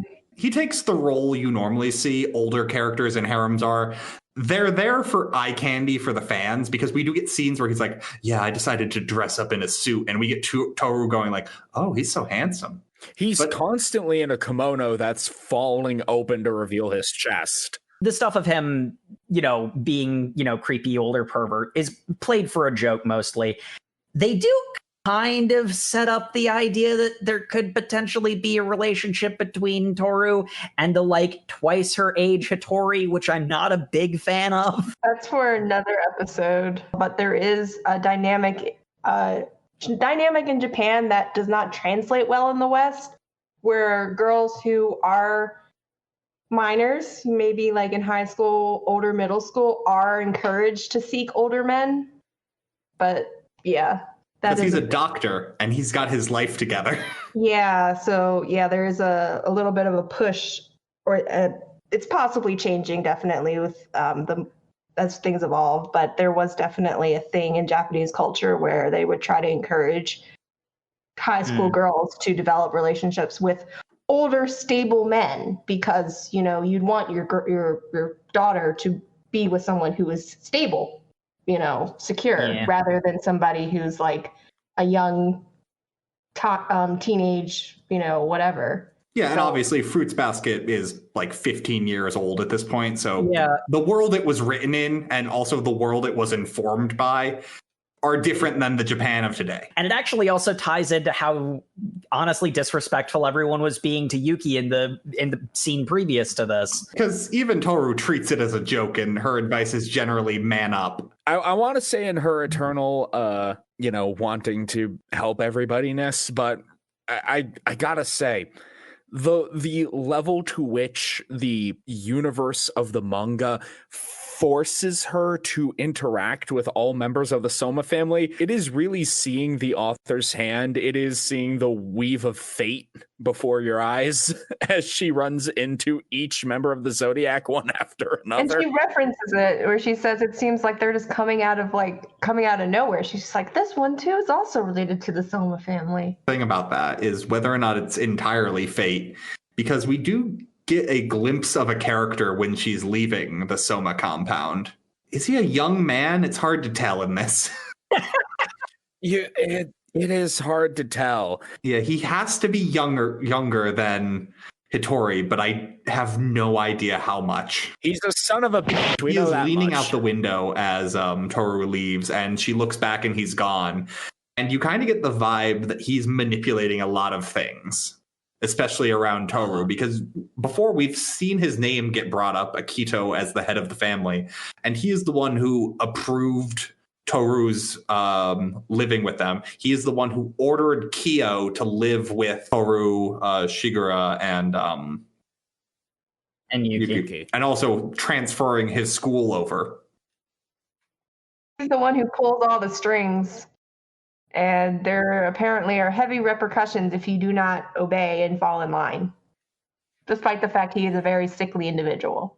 Including forcing you to mind wipe your girlfriend. Fiance. Yeah, they were going to get married. We'll get into that after New Year's because that's when that scene happens. But basically, the next main event is we find out the Somas are having their New Year's party, which is a big event for them, because they're all possessed by Zodiac spirit. We're introduced to that by Kyo and Yuki saying, we're not going to that stupid party. And Shigura's going like, guys, come on, we got to. And then Toru's just like, hey, at least you guys have family to spend time with.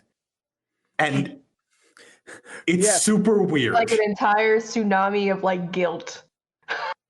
The fact she is guilting people into spending time with their families. I wish I had a family to spend time with. Oh, yeah, but I mean, from her, she generally means it.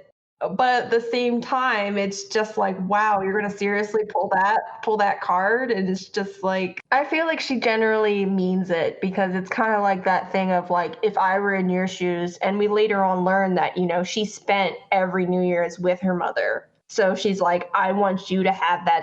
She probably more than half, generally wants people to spend as much time as possible with their families. Because she's like, I don't have that opportunity anymore. The main Soma family was basically guilted into going to their big thing. But both of her friends offered to spend time with her. And she said, no, you should spend time with your families who are alive.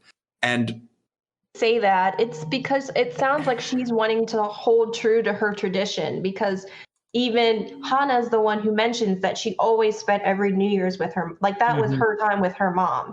Mm-hmm. And it would be a disruption of that tradition for her to spend time with anyone else. It's a scene that sort of flew over my head when I was younger, but this scene was, to me, one of my favorites because what Tohru is doing is so incredibly unhealthy.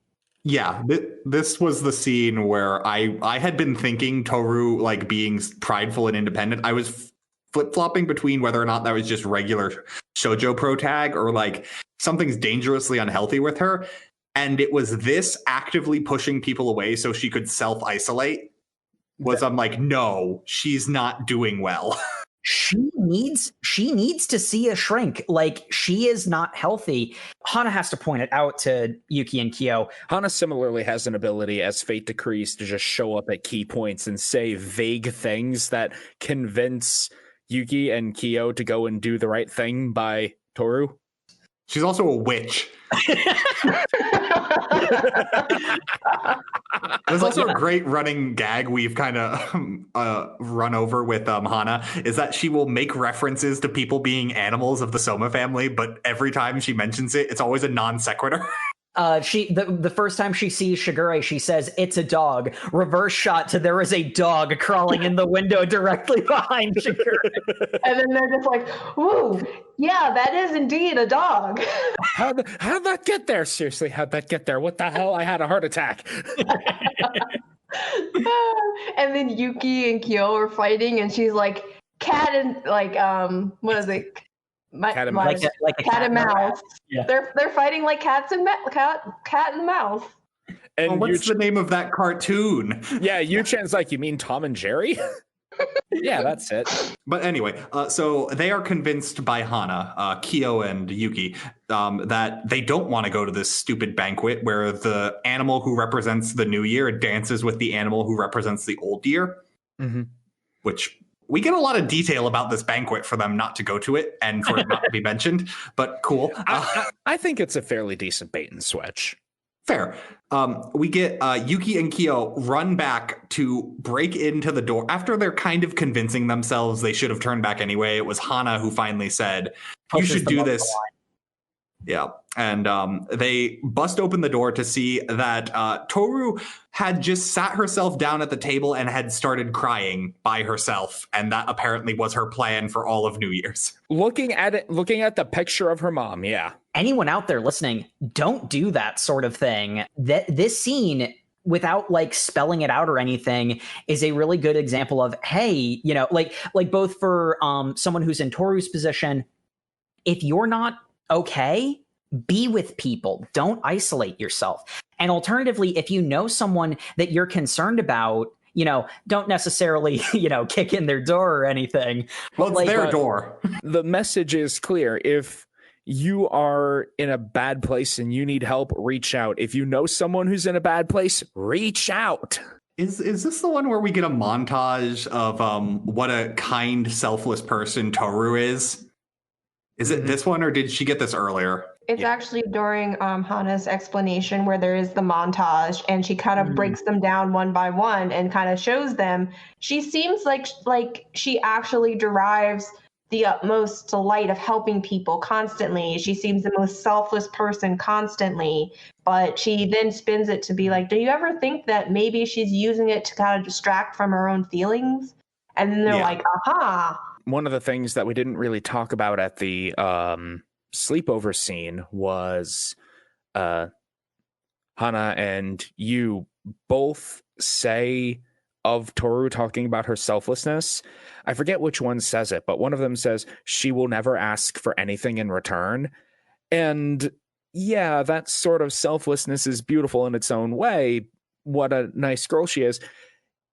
It's also another form, as we've alluded to many times, of pushing away your own problems to deal with others, and that's not solving your own problems. You know, you have needs too. I mean, funnily enough, this is, you know, something that, you know, I've been dealing with lately. You know, like if you know, if you need something, it's not wrong to it's not wrong to like want for yourself and seek and accept help. It's not wrong to reach out to your support network of multiple people who care about you. Because she convinces herself she's just a burden to everyone in her life, which is an insane thing considering we are 10 chapters in at this point, and we have found no less than 10 people who love her enough to help her over nothing. The rational response is, this is ridiculous. But the way that her mother died was every day she would tell her mom when she went off to school, come home safe. And she happened to sleep in the day that her mother got in a lethal car wreck. She doesn't get over this reflex. Like, this is still part of her character. I kind of hope that, you know, they keep with this through line and, you know, establish that this is something that she needs to work through. And I think it's a little worse than that, actually. I think she's blaming herself. Oh, she very much is. Which is like a step down, which is why she's like, oh, I caused her to die. I don't want to be a burden on anyone else in my life to an insane... Like, she doesn't want to allow anyone else to fall through the cracks, you know, kind of how she views if I am not on my best, if I'm not performing to my best, if I take... In this instance, if I take any time, you know, maybe she views that sleeping in as taking time for herself. You know, she obviously slept in because she needed the extra. Well, my mom always said that if you sleep in or if you sleep to a certain time, maybe you really did need the sleep. I mean, maybe she was so overworked that she really needed to oversleep a day. She probably needed to catch up on rest. And so maybe she's, you know, viewing this as, see, this is why I can't take time for myself, because if I take time to myself, it throws off everyone else, and then other people, horrible things will happen to them if I'm not, sacrificing. Hoo boy. Hoo boy, hoo boy, hoo boy. I ain't want to get too real on the podcast, but I feel that. Yeah. Yeah. Me too. To a very personal level, I feel that. It's because she only has that severe moment to compare it to. Like, maybe if something less severe happened, like maybe if she didn't say be safe and maybe her mom sprained her ankle, but still came home, but just like, oh, I had an accident today, but it was because it was so traumatic that one incident that she didn't perform her routine took her mother from her. And while that's not really how the world works, it's very easy to fall into thinking that. A thing we kind of get in the background, because whenever she's at her job, it's always like at the end of a chapter or the beginning of one, like it's always a background thing. But the co-workers she has are all older women, and they comment on the fact that since she's joined, they've barely had to do any work because she does so much. One of the things that Matt's mentioned a few times about how the fact that she has this network of people all around her who are so ready to help her, like they're all dealing with issues too. And there's something really beautiful about Fruits Basket of like, this ray of sunshine comes into a screwed up family and they all end up getting a little bit better for it. And like Tohru, deserves the love and the life improvements too. That's a very like compelling scene that falls apart immediately once you're like, wait, what did they just do? It is vulnerable to logic, but the emotion is really there. A lot of this, and I think that's a great way to describe this manga. It's a bit vulnerable to logic, but man, is the emotion there. Hey, Jay, I know the next little bit of story segment is a personal favorite of yours. Do you want to bring us into the marathon? Personal favorite. That's a way to characterize it. Well, a certain character is a personal favorite. Yeah, the situation at hand is not a personal favorite. I always hated PA. But yeah, so it's gym day at school, so they're having to. I don't know if they call it a specific like mile runner or dash or whatever, but it turns into a race between Yuki and Kyo. Yuki's a little to a race. Kyo turns into a race. Let's be honest. Yuki wakes up feeling a little weak, a little off. We get the thing we get with Yuki, which is we got told by Hitori in the last arc that he has had like a bronchial infection since he was young. Which culminates in now Yuki gets sick a lot in the manga when he wasn't before. He will get the I have a fever blush lines and he will say, I'm not feeling well today. Mm-hmm. His delicate sensitivity. He is fitting a trope at points.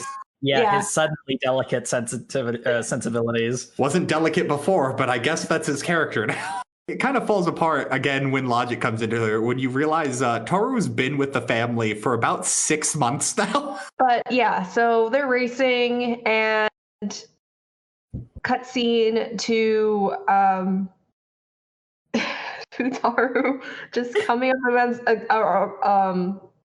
up to this really strange kid who seems to be sitting along the sidelines, and she's just like, hey, what are you doing? You seem a little lost here. And he's just like, I'm waiting for someone. She's like, she was concerned that it was an old man because he has white hair. Yeah. There was also the introduction that we like, the cold open to the character that we get, where it's this cool guy in a trench coat with goggles.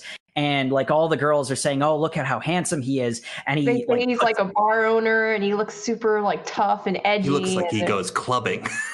Yeah, and he puts on gloves dramatically, puts on goggles dramatically, little bell ring bicycle, and pedals away. And there is a great reaction panel of those women just looking dejected, like, "Oh no, he's not cool at all."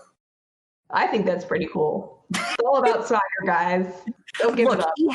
He has the confidence to pull that off. If you don't respect that, you don't know what cool is. Well, exactly. See, guys, you got to realize this was early 90s. Cycling wasn't cool. Now we have Pelotons. Now we have Moomin Rider. And so cycling is the most heroic and noble thing you can do. So, back on the side of this track, we're introduced to Hatsuharu. And we know that he is waiting for someone along this track. And in hand, he has this, looks like a rope, regular rope, and he pulls it taut and trips Kyo and Yuki. Not Yuki. Yuki is able to stop in time because Kyo had finally pulled ahead. Yay! I just got ahead. And Kyo's never allowed to win anything. Never. Oh, I feel so bad for the boy. We also get a great panel of Hatsuharu's Ballywoo activating as he turns the camera to go, don't try this in real life, kids. You could seriously kill someone. He breaks the fourth wall several times. I'm just saying, if you don't respect that swagger, I'll take him off your hands. He do got swag, I'm not gonna lie. And my favorite part is while he is breaking the fourth wall, Kyo is just screaming in the background, I'm bleeding over here from what you did. Do you not care, asshole? You could have killed me. And so the two of them immediately begin fighting. As is tradition. Mm-hmm. And, Kyo tries to avoid it. It doesn't last long because it's Kyo. Immediately begin fighting is a bit of an exaggeration because Hatsuharu has to reveal his unique effect, which is honestly kind of like Kagura's. Have you noticed that people who are linked to Kyo have a generally low-key, low-energy side and then a incredibly violent smash everything side? Yeah. Yep. Because we have Kagura and Haru are very similar, which is funny when you mentioned that you thought Kagura was the ox. yes, Matt. Yeah. Hatsuharu, we have Black Haru and White Haru. White Haru is the more calm and low-key one, the one that Tohru first ran into. And then when he gets angry, he transforms into Black Haru. And the white and black is an allusion to yin and yang, by the way. Just because white, of course, is linked to being more peaceful, calm, and the black side has negative connotations, as we know, of being very volatile and violent and evil. Mm-hmm. So that's the reasoning between the black and white. I know that's been a topic of debate of whether you should refer to things as being black-spirited or white-spirited. Yeah. In all fairness, the translation I had, he just refers to his black half for a bit, and I'm like, oh. Yeah, things that didn't age well into 2020. And I had to clear that up. It's like it's a reference to yin and yang, like when you have your See, maybe I'm dumb, but I always thought it was because black and white splotches on a cow. I think that's what the joke is. The tie-in is that he's a black and white spotted cow, but that is an illusion in a lot of not to generalize, but a lot of Asian cultures will say, oh, that's her black spirit or that's her white spirit. And this is her yin. Yeah. So essentially, how that gets revealed, by the way, is as Yuki and Tohru are having a nice little back and forth side conversation as they watch these boys fight. Yes, the boys were fighting, and Yuki is, throughout all of this, coughing at random intervals and then has a full-on asthma attack. Hatsuharu notices this, immediately stops the fight and walks over to Tohru and is just looks like I'm going to have to use my special power. Well, you're a girl. You'll do. And then hugs her, and I'm like, oh man, what cool special spirit animal power does he have? And then he just turns into a cow so he can carry Yuki on his back. Yeah, because he's the ox. And as Jake said, the white and black splotches on a cow. Okay, we shouldn't think about it too hard. As alluded to earlier, this manga kind of breaks down when you think about it too hard. But oxen and cows are not exactly the same thing. Bulls and cows are not the same thing. And bulls do not have the black and white. Wow. Yeah. If we want to add to the tally of Matt guesses animals wrong, I thought he was going to be a tiger. No, mostly because he kept mentioning his black and white halves, and the tiger talisman and Jackie Chan Adventures split you into your yin and yang. Your guesses, like, they have logic to them, arguably more logic than we actually get. That's why I thought it was a joke when these people are clearly supposed to be one animal, but transforming into another. But talking to other people, I'm realizing I just overthought it. So using his amazing bovine powers, Hatsuharu is able to easily lift Yuki's catatonic form and walk him back to the house. Which, they didn't need a cow for that. They had two guys. They're all Bishis. When they're not fighting, they are weak as reeds, all right? Kyo, I wouldn't dare touch Yuki even if his life depended on it. We do get a fun background panel of them explaining how difficult it was to walk with a cow through the center of town. Because Tohru has to be hanging off of him so that he doesn't transform back in the middle of the city. Just to interject, another thing that really is throwing me is the fact that they gave him the black and white cow spots because, not to trigger anyone, they are sexually linked. So since he's a male presenting and male identifying character, he is a bull, and bulls don't have black and white spots to that pattern, at least. Jay, not to disagree with you, but I consider myself an expert on cows, and I derive this expertise from the movie Back to the Barnyard, to which I know male cows do have that spot and also have udders. Okay. I mean, he's not wrong, but I'm just saying, it's the more that it's referenced that Hatsuharu is a cow, I'm like, no. The sexual dimorphism of Arak society. That was a sentence you had to say in your life. I'm just going to go off the level of detail the other animals are drawn in when they transform. I'm going to assume that's just author oversight. Yeah, that's probable. The dragon is a seahorse for a pun. You wouldn't want that. Just a huge ass dragon. He turns into Shenron from DBZ every time he gets hugged by a chick. That'd be rad as hell, I'm not gonna lie. Yeah. Oh, and Hatsuharu, we realize now that you're thinking about it, now that you've noticed it, he does have white hair with black roots. Yeah, is that another thing about the Soma family, is their hair is the color of their animal form? Yes. Okay. Yeah. Because it comes up again with Kagura, right? Because her hair is like brown, like a wild boar. But anyway, this is when we get Hitori's backstory. Tragic backstory that I don't know about the rest of y'all, but it made me personally hate the head of the family. Oh my god, I loved that scene because of how uncomfortable it made me. Oh, it is very well written. It is very tragic. It tugs at your heartstrings. It made me tear up. I really just want to take a freaking bat to the head of the family after all of it. So basically, we'd been told earlier that Hitori had a woman he was going to marry, but Akito said no. He's blind in his left eye because of that.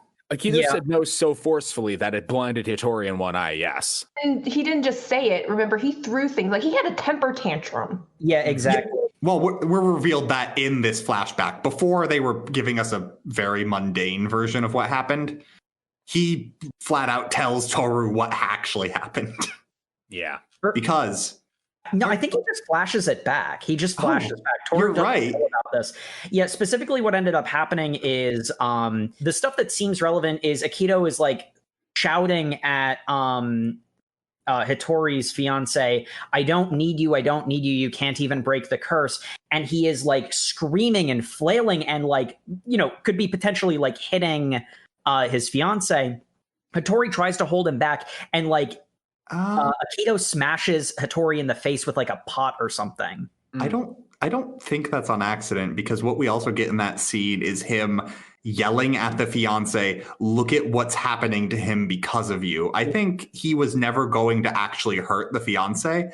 I think because he considers Hitori his property, he's like, I can break him if I want. He is not yours. He is my, because a thing we get with Akito, his family is his. He decides what they do. Yeah. They are my family. You do not own them. I own them. And like his speech bubbles are this like lovely, like etched black of screaming. And it's just so cool every time he talks because it's just unnerving. Maybe it's just the scanlation that I was reading. The like paneling in the speech bubbles was very hard to follow sometimes because it seemed like it swapped between, the classic manga right to left and then Western left to right and what the hell is going on. That was probably just the scanlation. But when we got to that, I was so engrossed because, like Matt said, it is very well paneled. It's very well delineated with the speech bubbles. It draws you in. It kind of makes sense that it's hard to even follow what he's saying. Akito is screaming and flailing like he's having a temper tantrum because someone tried to take away his toy. I believe it was Jay that said this. This is a flashback that's happening because Hitori went to go catch Tohru, who in her infinite clumsiness was slipping on the snow. And in the process, caused a hug, and he transformed in, he's the year of the dragon. He turns into a seahorse because pun. It's pretty funny, too, because this is something he's deeply embarrassed about. And when Shigura immediately wants to tell Tohru because he thinks it's hilarious, and he basically says, I will blackmail you to every publishing company in Japan. You will never work again. And he's like, well, I'm going to shut up. Yep. But being turned into a seahorse, he is now an aquatic creature and he needs water to survive. So he passes out very quickly from asphyxiation as Tohru is scrambling in the background to get him some water to breathe. And that's the cause of this flashback, where we get the exquisitely beautiful scene of Hitori meeting Kana, his assistant in the doctor's office, who quickly becomes his love interest and his fiance. And admittedly, it is condensed into this one chapter, but it is done in a way that really tugs the heartstrings because we know Hitori at this point. We've seen him enough that we have an idea of who he is and his perspective and how he sees the world and whatnot. And Kana is so much not like him. It makes sense why it focuses so much on her perspective and how much she fell in love with him and her. And it's this beautifully mutual relationship. And then it gets ruined. Akito just takes a flower pot to it and smashes it in the face, quite literally. Kana blames herself for this because it was screamed at her by this very important person. The head of her family. Mm-hmm. Yeah, because Kana is a part of the branch. She's from one of the branches of the Soma family. I guess, distant enough that she's part of the outer family, though, because she's not. Yeah. Yeah, she's not one of the Zodiac. Having the all-important, mysterious, elusive head of the family scream that at you, it's gonna dig deep into your heart. And so she blames herself what happened to the man that she loves. And so Hitori uses his mind wipe powers to remove that pain from her. Even onto all the violence that he does, because it's like there's been a lot of like comedic violence from Yuki and Kyo fighting, but like this is very visceral and very real. Like this is just straight up, family on family abuse. This is the suddenly gravity exists with Gwen Stacy's neck moment. And it's like, even onto all the violence that Akito does, I think the worst thing that he does in this entire situation is that he convinces Hitori that Kana would have been happier never having met him. Akito manipulates Hitori into believing that the abuse was his fault. Mm-hmm. Mm-hmm. And that he is the one who hurt this woman. Everything that's going wrong is entirely Akito's fault. Mm-hmm. And he blames everyone else. And he's just got such a choke grip on this family that they all unfortunately fall in line. And it's to the point that Hitori doesn't even blame Akito. He doesn't even feel any hatred or malice towards him. But I mean, other members of the family, Shigure specifically, like, they know. They don't stand up against it or anything, but it's like the family knows that, it's wrong. It's wrong. 100%. There's nothing they can do about it. They're cursed. I feel like Hitori probably genuinely doesn't understand the situation he's in, but like Shigure very obviously does, because he's one of the few people who seems like he can at least indirectly stand up to Akito. But like there is something about like the curse means that Akito was untouchable. That's another thing is when you hear Shigura talk about the curse, it seems less and less like he's referring to the fact they turn into animals. He seems to think the curse is they're stuck in this family. The whole transforming into an animal thing, we see from Tohru that is very easily explained away. That's only half of it, honestly. The curse, as you alluded to, does stem more so from their very crushing family dynamic. At this point, it honestly feels more like an excuse to continue to isolate these people in this very unhealthy family dynamic. A lever that whatever abusive head of the house currently is alive and in power can push on to make sure that everybody stays in line for them. I'm thinking about perhaps the reason why Akito feels threatened by these women or by these outsiders who come into the family and find out about their secret is because they find out that the outer world is not so disgusted or abhorred about their transformation and will be willing to accept them. And therefore, there's no reason for them to stay, as you said, isolated. 100%. I buy that.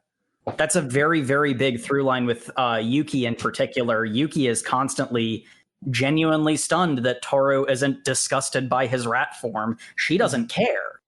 Yeah, because honestly, the way it's portrayed in the manga, apropos of nothing else, if no other aspect of this curse existed, if it was just hug by a member of the opposite sex turns you into this animal, it's a novelty at worst. Like literally the worst part is you fall out of your clothes. Potentially asphyxiate. I mean, let's not. Well, okay, So, yeah. Here's the thing. I don't think that's actually a concern of Seahorse Guy. He says specifically, if you put me in bathwater, that would kill a regular seahorse. He seems fine. So I don't think he can actually suffocate in his seahorse form. He just can't move around because he's not in water and isn't currently breathing. One way or another, it is at most an inconvenience, at like the least it is a novelty. You might have to like do some contortion stuff to do the horizontal tango without transforming, but some people are into that. Yeah. You'd have to avoid any of the fetishists and or crazy scientists who might want to take this into their own hands and find out how this curse, because they might not be so accepting of it being a curse and say, well, there must be some genetic reason. So let's, tear these people apart. And Oh man, but so after this got heavy. This episode. Fortunately, got heavy. that's the last heavy bit, and actually we get the marathon afterwards, so that's a bit more levity. When Yuki suddenly becomes sick again. Yuki becoming sick is definitely a plot device. But Yuki becoming sick is Yuki becomes like funny / romantic sick. He's not actually in any meaningful danger. He's got melodrama cough. He's got Victorian fainting lady disease. He has some nebulous, unspecified form of bronchitis that every now and again makes him run short of breath, become gorgeously pale despite his lush red lips, and he falls dramatically onto the nearest couch. You're not wrong. Speaking of fan service, let's move into the Valentine's Day episode. Because we essentially skip a month. We get New Year's, then at some point they run a marathon in the middle of winter, which characters comment on being weird. And, most of them run a marathon. A bunch of people decide to play Old Maid with Hanajima in the middle of the street and get colds instead. Hana has a great bit where Tohru is about to start, and she's like, I want us to run together and finish. And she's like, yeah, I believe it. You and me as a team. Takes one step, falls over. Yu-chan isn't here. We need to both work twice as hard to make up for her not being here for this marathon. Hana immediately at the starting line is like, I can go no further. You must continue on without me. She doesn't even walk. She just finds a convenient wall to sit on and read and then play cards. She's a hustler. I love Hana. She's so amazing. Yeah, I don't know how in on the joke Tohru is because she has that typical Tohru. Oh, don't strain yourself after Hana's taken one whole step. Oh, I 100% believe Hana's just lying to Tohru because she doesn't actually want to run. But then we skip like half a month to get to No, like a full month actually, because February 14th, 13th. Because it's on a Saturday that they're at school. The Sunday is the actual Valentine's Day. And so naturally, we need a double date. Yeah, but first we need all the girls giving chocolates. Valentine's chocolates. And then there's Hana with her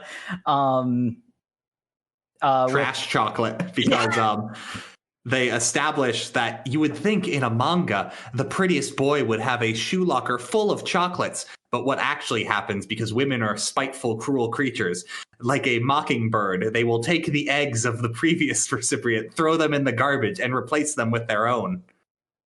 So it's only the latest girl puts her chocolate in, and the trash can next to his locker is full of chocolates. Kyo also gets some attention. Well, he's a brooding bad boy with a cat aesthetic. Yeah. I think all the boys make fun of him for being a cat lover, too. The manga does a good job of showing, like, Kyo when he differentiating Kyo being funny angry and actually angry. Because like when he's at school, he's almost always screaming at somebody, but you kind of deep down he's having a good time with it. Look, all I know is that in the scanlation that I read, the other boys are teasing him, calling him a cat addict. And I hope to the bottom of my heart that the original Japanese is some portmanteau of Neko and Otaku, calling him a Nekotaku. I don't know if that's actually the case, but I really wish it is. But anyway, we get established that Kyo is terrified of Valentine's Day because he knows that Kagura will suddenly remember she's a character in this manga and appear out of nowhere. Kicking down every wall between her and her precious cat boy. And she essentially just forces him to go on a date. He doesn't want to go alone. And then she's like, well, what if it was a double date? Turning to Tohru and Yuki. I love the her reintroduction where they're leaving the school and Kyo's like, I'll just leave for another 4 months again. And then you see like this like sparkly panel of very cutesy Kagura slowly turning around, sparkling eyes. Oh, Kyo, I missed you! And then suddenly she's gone full yandere and he's fleeing in terror. We talked a lot about how very uncomfortable it was to have an entire chapter of Yuki being misgendered. And I know we breezed over Kagura's introductory chapter. That was uncomfortable too, right? That would not fly today for good reason. No. I mean, we kind of breezed over it because it really was just fighting the entire time. The joke is Kagura beats up Kyo, and that is she's female, not funny. So it's cool, right? Yeah. That's why I think the curse is more so that Kyo can't win against any of the members of the Zodiac. Well, he can beat Haru. I think but the reason he cannot win in other ways rather than literally being beaten up. Like, there are other ways she could beat him. Okay. I think the thing with Kagura is that because like Kyo never tries to hit back. Because like the thing is, like she's obviously like strong enough to burst through walls and whatnot, but like that's usually played for comedy. She isn't a martial artist, and I feel like if Kyo wanted to physically stop her, he probably could. Because when he fights Haru, he wins relatively easily. Isn't she a martial artist? I thought she was training with him in the mountains for those 4 months. No, he was hiding from her. Yeah, he was hiding from her. She had no idea where he was. She was very angry about that, in fact. Anyway, we get a really cute scene where they're forced to go on this double date, and essentially Tohru is so mystified with the fact that, oh, this will be my first date, that no one has the heart to say this is a stupid idea and they don't want to do it. Because Yuki and Kyo both think that. Neither of the boys want to be here. I don't think Yuki doesn't mind being on a date with Tohru. And I don't think he even particularly dislikes Kagura. He doesn't want to be anywhere near Kyo. It is every clip show. I don't think clip show is the right word, but it's every like montage episode of look how happy these characters are that you've ever seen in an anime or in basically anything. Actually, it's not exclusive to anime. It's happened in every medium everywhere.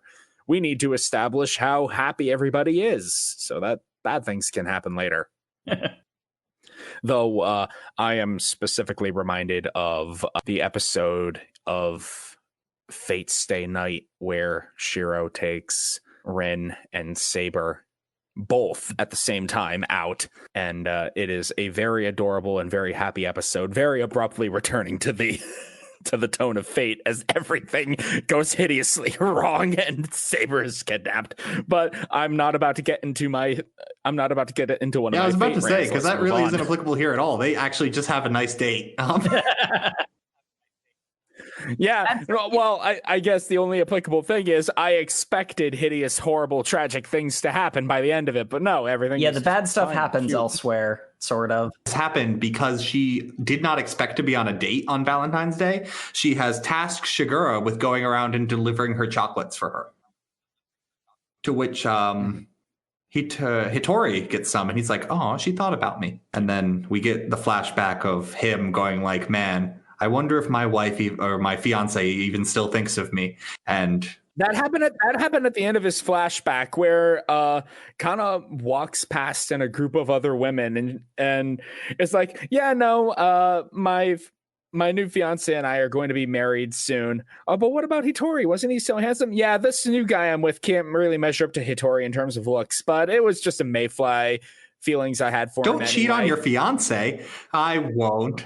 Oh, I would never. What a weird conversation to have directly in the person you're talking to, in front of the person you're talking about. Yeah, what a coincidence that they all happen to cross paths like that. I did not understand how that was framed. Oh.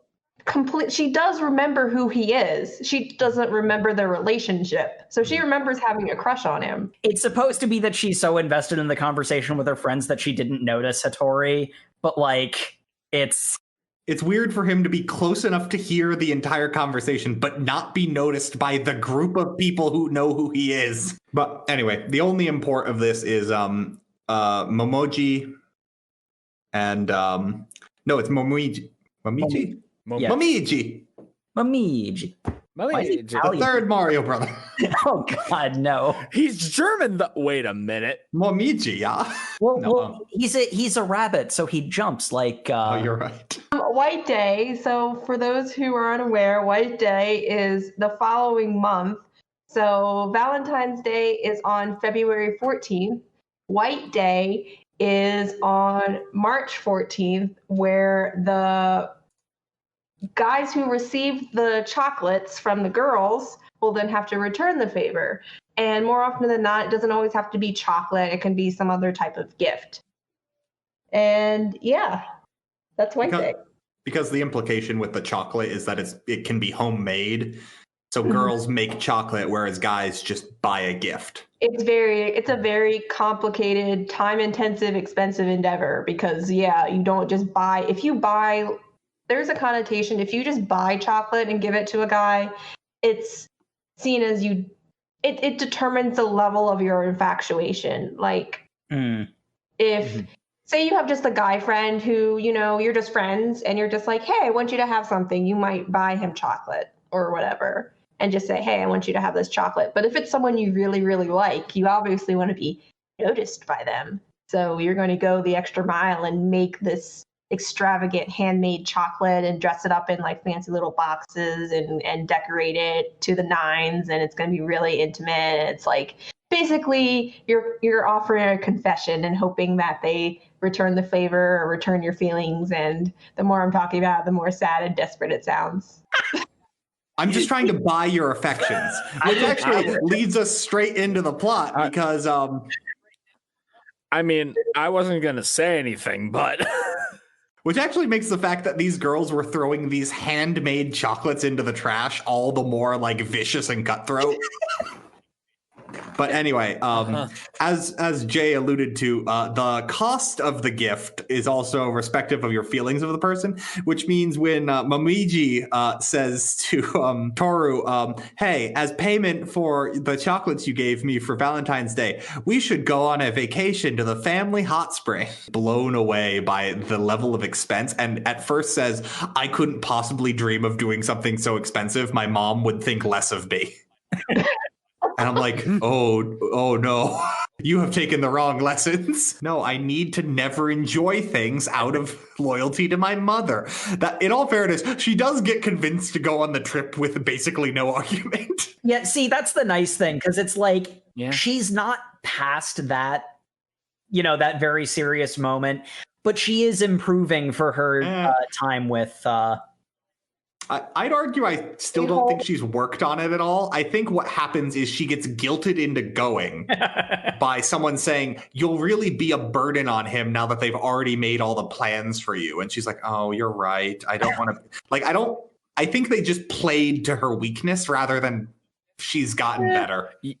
Yeah, and that can actually hurt more than it can help, because I know they're trying to help her, but it's like, you can't do this forever and constantly, make her feel guilty and feel like she needs... You can't guilt her into dealing with her grief that is causing her to feel guilty about things. It's kind of the opposite of the recurring bit with Yuki and Kyo, where, they're so busy bickering at each other and thinking of their familial obligations that somebody has to come in and say, hey, did you ever consider how Tohru feels about this? And they immediately stop, look at each other, look into the middle distance, turn around, go to Tohru. But they go to the hot spring, so it's nice.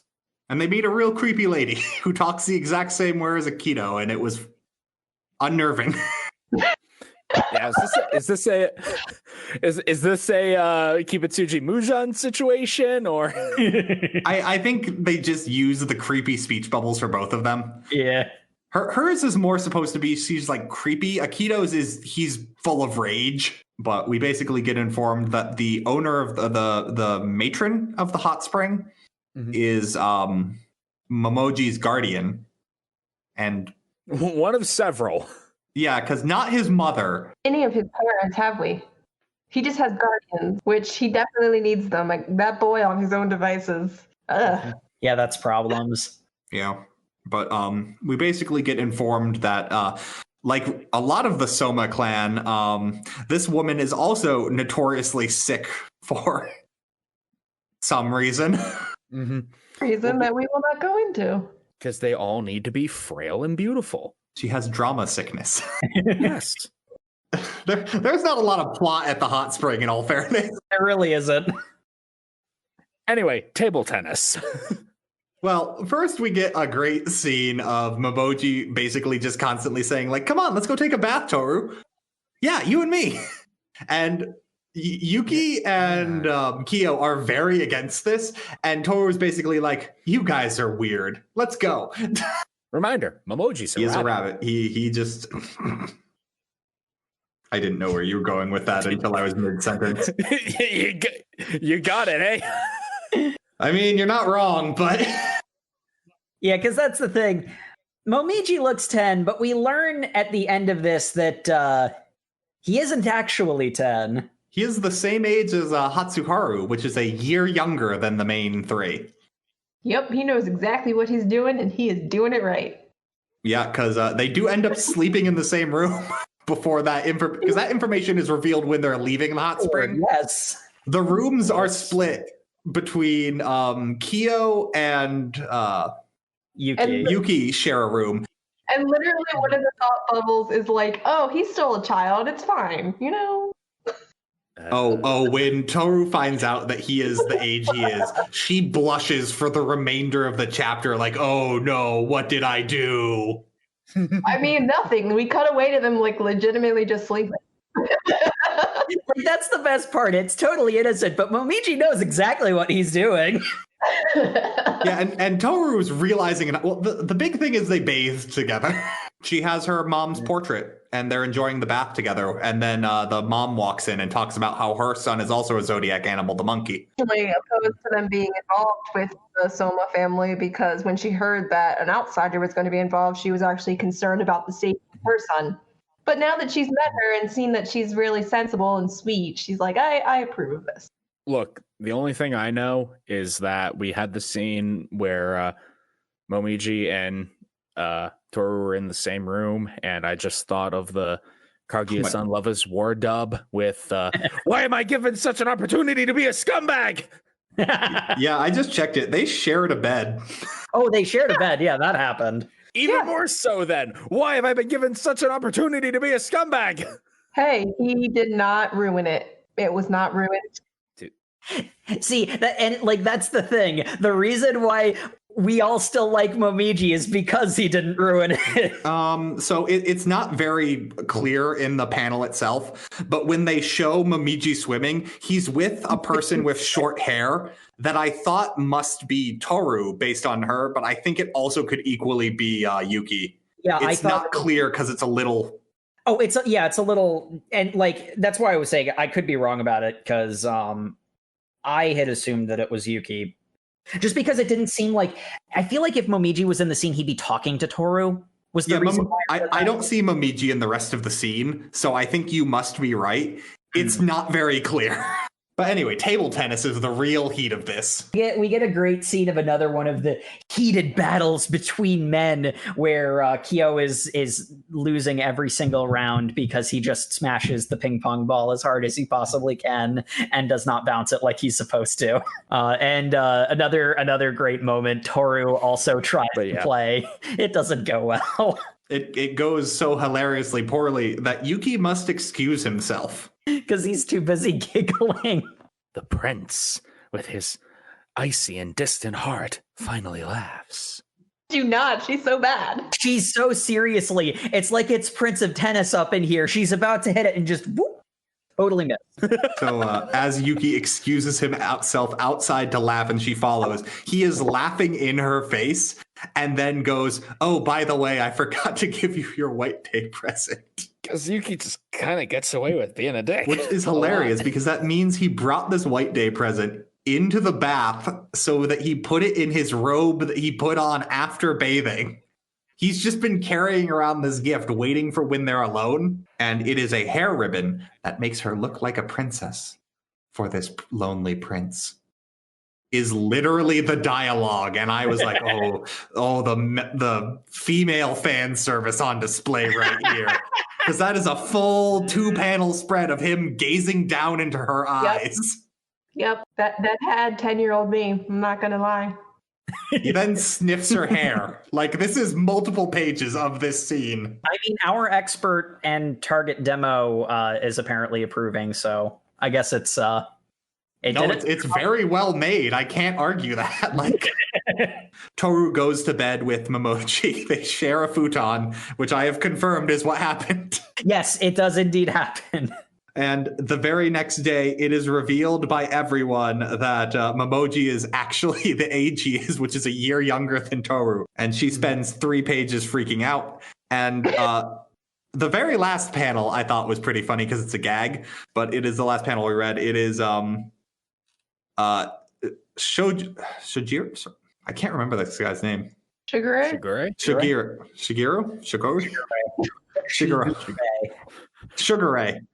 Sojiro Sakura from Persona 5? You've said it wrong so many times now. I didn't catch which one was right. Shigure. Sugar Ray. Okay. Sugar Ray Leonard. Sugar Ray Johnson. Every morning there is a halo hanging from the corner of Tohru's 4-post bed. I mean, that's not... That's about a guy who steals some girl's halo to get away with things. That fits. So Sugar Ray, he got her a maid outfit. And then Haru is sitting there. Haru is sitting there. Just don't get arrested, okay? Oh my god. Yeah, it's everyone really knows. Yep. I'm seriously concerned, guys. We don't know what was the chicken or the egg. Sugar Ray, Basically, every time he has like flirtatious lines about Tohru, it's always in the background panels as a joke. It's there for fan service. Like, it's like, oh, what if I like older men? There you go. That's what it's for. Yeah, this brings us to the end of our reading. Let's see. Let's get into our discussion. Favorite character. Well, I've said it a bunch, and Jake has unfortunately put me on full blast.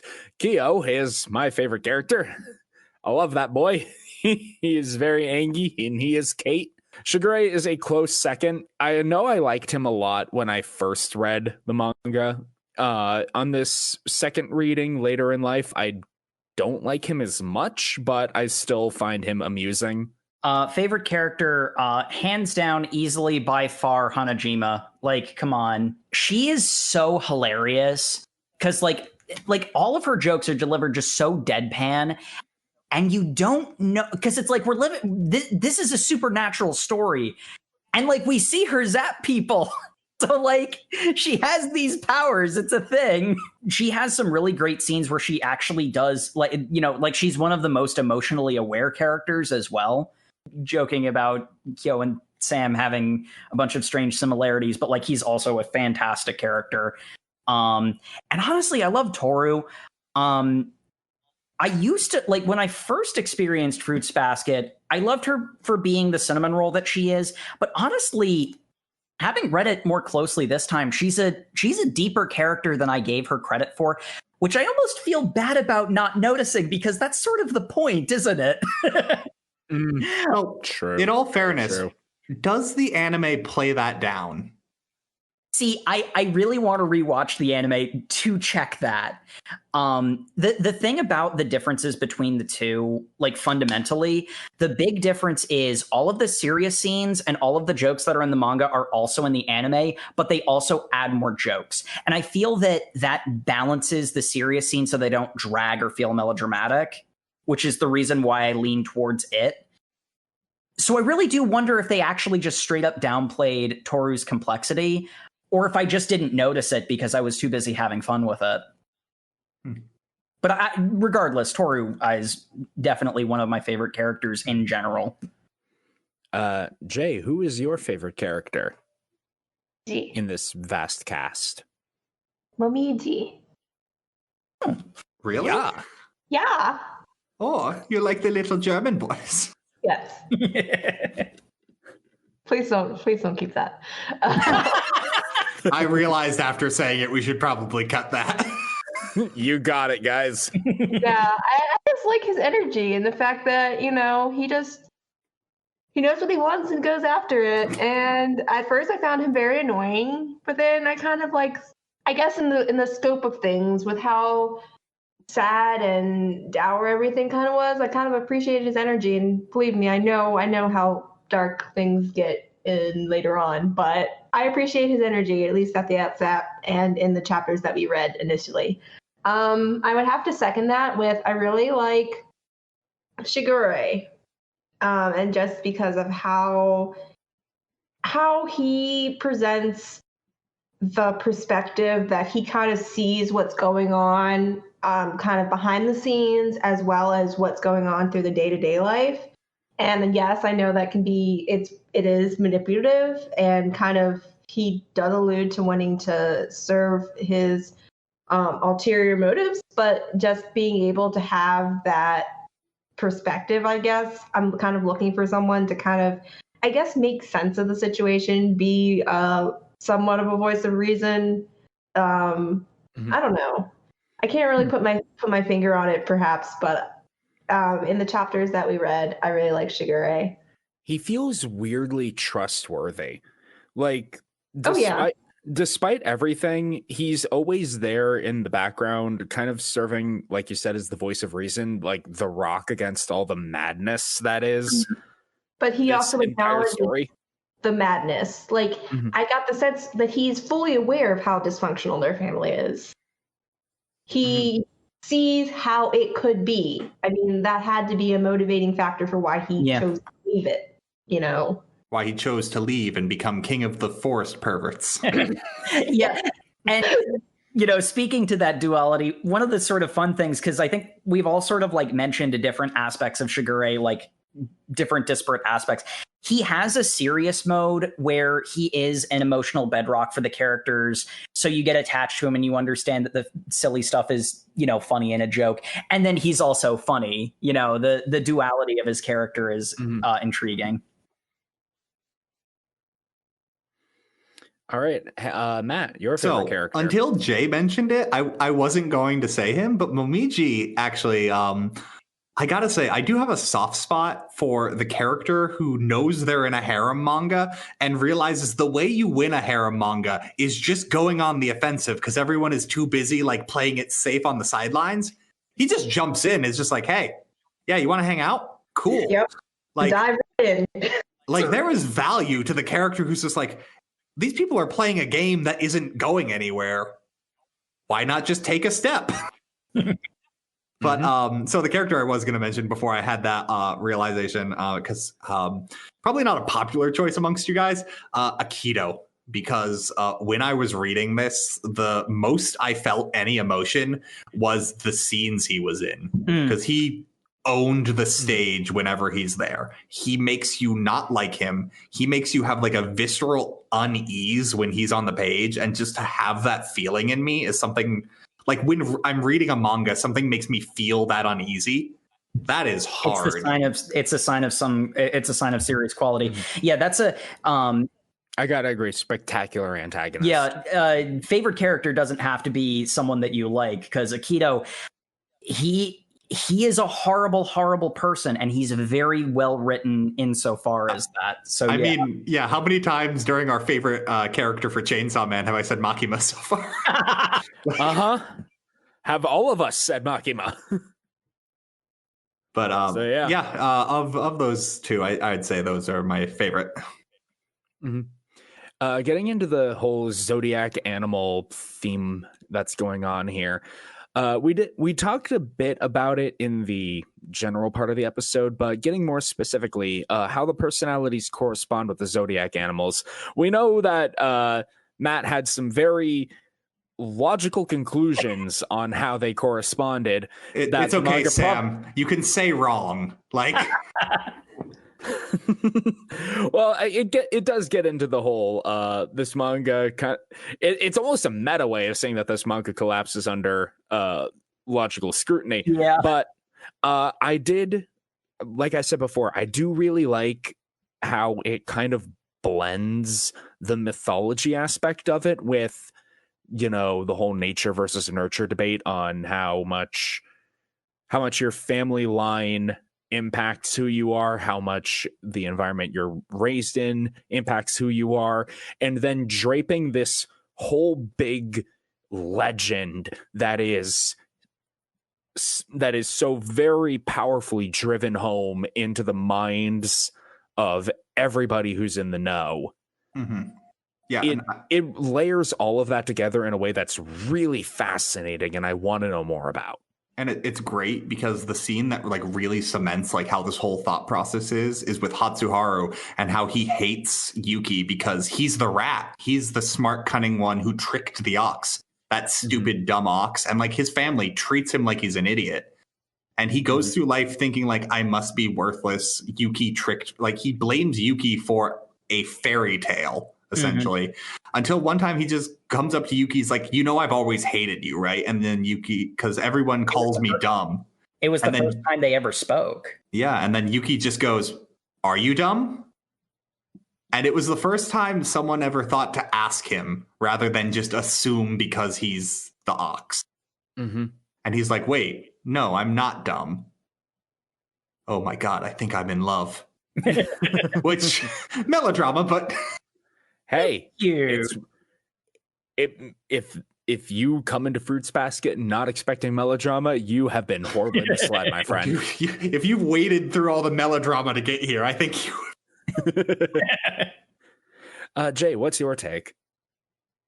About the whole zodiac animal personality correspondence thing?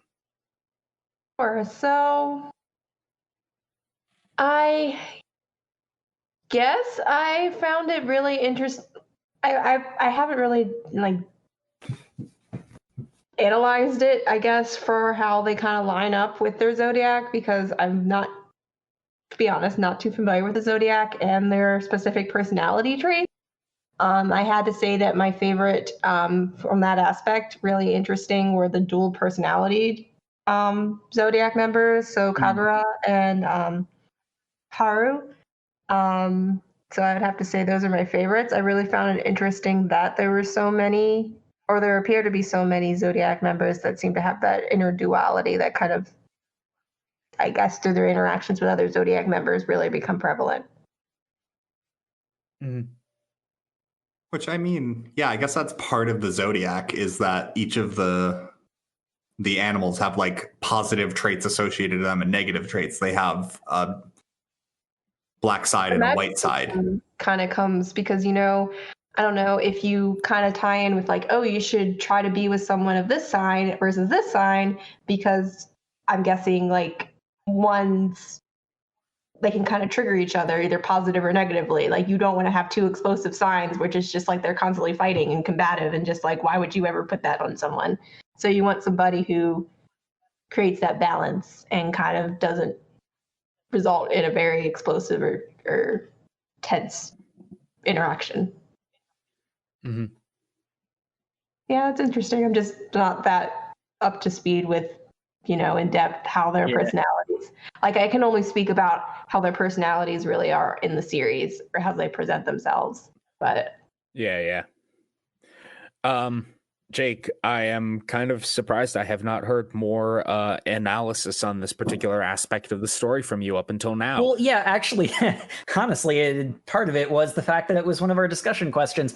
One of the things that I've sort of mentioned a little bit, that Yuki's character development in what we read was something that I found really interesting, because one of the things that he mentions to Tohru is that, you know, Tohru talks about how nice Yuki is all the time, and Yuki says, "Oh, I'm only performing niceness to get people to like me." In the beginning of the story, and obviously before Yuki and Tohru really meet each other, I believe that. Like, that's normally supposed to be something that, like, no, the character's ultimately good inside. Yuki's kind of an awful person. He plays his part. Like, even when no one's watching, he plays that part. And the fact that, like, there was a little like gag page of Yuki asking Kyo, why didn't you just throw the entrance exam if you didn't want to go to the same school as me? And Kyo's like, why didn't I think of that? Yuki's response is, because you're stupid. No, it's because he's honest. You're duplicitous. And it's like, how much of Yuki is him performing the rat? Because he is at least a little bit sneaky. He's a trickster. You know, and sort of going into the nature versus nurture stuff that Sam was mentioning, you can see that some of it is the curse actively changing their personalities, because I don't think Kyo would be nearly as angry as he is if he wasn't cursed with the spirit of the cat. So some of it's the spirit, some of it is what people expect of them, but they do also have some elements. And, you know, it is very much the case where I think in some cases, some of Matt guessing the wrong animal is, when it comes to something like the zodiac or fortune telling or stuff like that, in a lot of cases, it's vague enough to push you into believing what you want to believe. And that's a really big problem with this family. Everyone expects Kyo to be a screw up because he's the cat. Everyone expects Yuki to be perfect because he's the rat. Everyone expects Haru to be dumb because he's the ox. And like, Haru is not exactly the smartest individual, and Yuki is genuinely good at a lot of things. But that becomes everything they are to these people, and that affects how they act. Mm-hmm. And I think that the story, especially now that I'm looking at it more closely, does a really good job of leaving the breadcrumbs for you to find where the line between those three sections of the effect on their personality actually lie. Yeah. It is shockingly deep and fascinating in that regard. Yeah, Fruits Basket is funny, silly, reverse harem until it gets really, really deep out of nowhere, and you don't even realize that it got deep for a second there. And you know what? I vibe with that. I appreciate that in a story. I like when a story friggin' draws me in with like, oh yeah, this is nice and easy, light reading, popcorn material, blah, blah, blah, blah, blah. And now you will think very hard about everything in your life. I genuinely can't remember. Matt, did you have a take in this topic? I did. I talked about Hatsuharu, or how that was a really nice scene. I completely fucking blanked. Shockingly, I waxed poetic for a while, so... Yes. And now perhaps the most important topic in a discussion of the Zodiac-based manga. What is your Zodiac animal? We're all roughly the same age. This might not be very diverse or interesting, but... Yeah, I think I'm the only odd one out. Well, here's the thing. It doesn't necessarily have... Because you also have a Zodiac animal based on your month. Mm-hmm. Oh, really? I didn't know that. You do. Yep. It's called a minor. Or no, that's the arcana. It's a secondary or something. Mm-hmm. Well, yeah.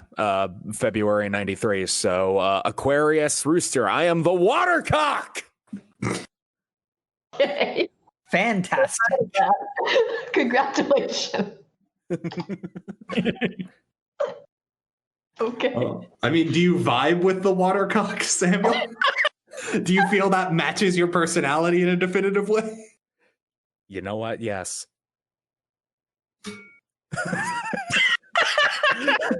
I'm going to leave in whatever that sound in your background was, Matt. That just ding noise. That was me dropping the thing I was holding because of...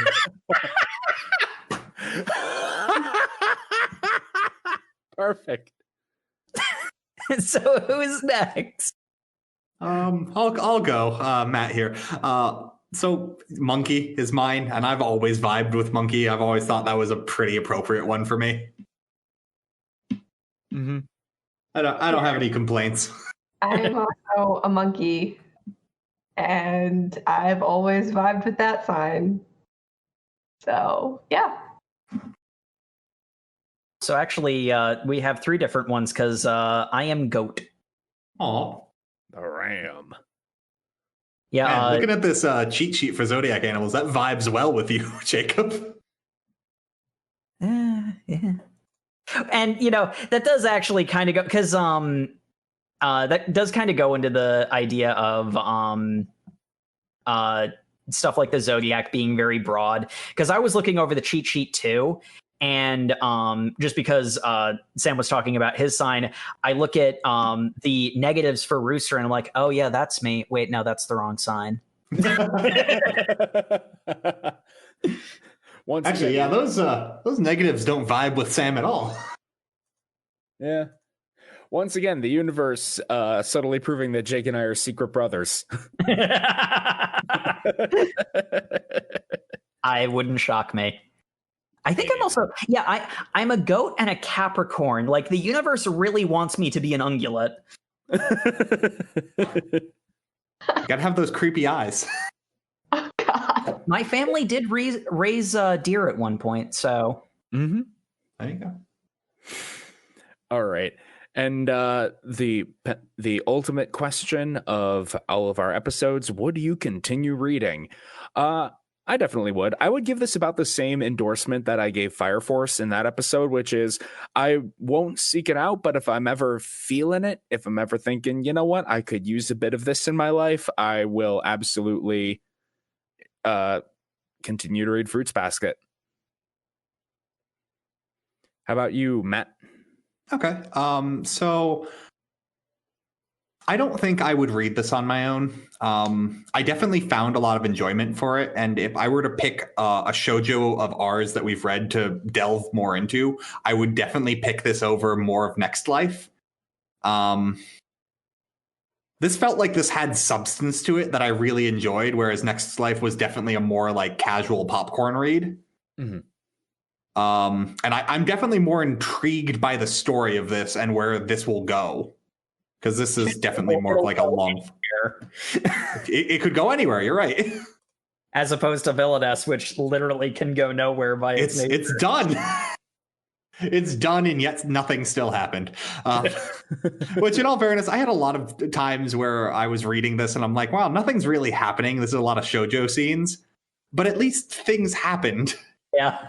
That I can definitively say. And Akito is really cool, and I want to see more of him. Mm-hmm. Yeah, I will say this. To compare it to Villainess, as Matt has said, this manga had a whole lot of the slice of life, not really shaking up the status quo episodes, yet always somehow managed to slip in just enough characterization building of various members of the cast to make it feel like, oh yeah, there is something happening. It was a good formula. Mm-hmm. And I think I know the answer for the next two people, but Jay, would you continue reading? It was very nostalgic for me, and I really enjoyed what I remember of the anime. I did, as I mentioned before, did get further in the anime than we read in the manga. So I am looking forward to, and I am aware of how the manga turns, if it hasn't been alluded to already. And I'm really looking forward to dive more into that. And it's definitely one that I'm looking forward to kind of picking apart because, you know, with a more mature mind, there are little tidbits there that perhaps I wouldn't have picked up when I was younger that now are like glaring. And I'm just like, oh my gosh, this is really deep. You can see how red the red flags are. Yeah. I mean, that's the thing. When you're looking back at the past through rose-colored glasses, all the red flags just look like flags. That was deep, Matt. I'll cut out your flub. Thank you. And Jacob, by the way. Yeah, actually, it might be a bit of a surprise. I honestly wouldn't continue reading if it wasn't for the podcast. I'd be happy to do more for the podcast, but Fruits Basket, at least the manga, is something I kind of have to pull myself into. I didn't mention it, but when I reread what we were reading, chapter 16 reminded me why I dropped off of it. Because, like, it's like Shigure and Hitori talking about like they're talking about a bunch of stuff that hasn't materialized, and like it has a lot to do with the fact that I started with the anime, which is far funnier and far lighter, and I think that Fruits Basket, when it balances when it has more of a comedy to balance out the melodrama feels more like drama as opposed to melodrama. And there'll just be chapters that are just like people talking about how dark the situation is and nothing's materialized. I really like Fruits Basket. I adore the characters so much. But like back in the day, the anime gave me my fix of that. So I would I hope that it pays off, like the all the darkness that it's setting up, but it's not really what I originally came to Fruits Basket for. So if it wasn't for the podcast, I usually don't return to the manga. Yeah, it does have a lot of those. You see them a lot where it's two characters who are in the know about something talk about what a deep, dark secret there is. Mm-hmm. They reveal nothing in this, so it's literally just reminding the audience there is something further. So please keep reading. Please keep the readership numbers up. I'm not going to give you anything, but please keep reading. Make sure that she doesn't learn about that. What is that? Of course, I would never tell her about that. It is very imperative that is not revealed. Also, could we have like more scenes of Yuki taking his shirt off? Wait, no, I'm using the inside voice outside. Oh no. Well, speaking of not revealing deep, dark secrets, next week we are diving into another manga that I have had recommended but have not gotten into, so I'm excited. It's Spy X Family. Yeah, I'm really excited about this. I know very little about it, but I hear it is the most popular manga in Shonen Jump that is probably never going to get an anime, is how I've had it described to me, so... Mhm. It is right on that level of really good. Is it going to get an anime? Probably not. We're reading chapters 1 through 17, so make sure to read along with us and follow our shit posting on Twitter at OverMangaCast and leave us a review on your podcatcher of choice. And yeah, we'll see you all next Thursday. Later. Night, Good night. everyone. Dang it, me and Jake said the same thing.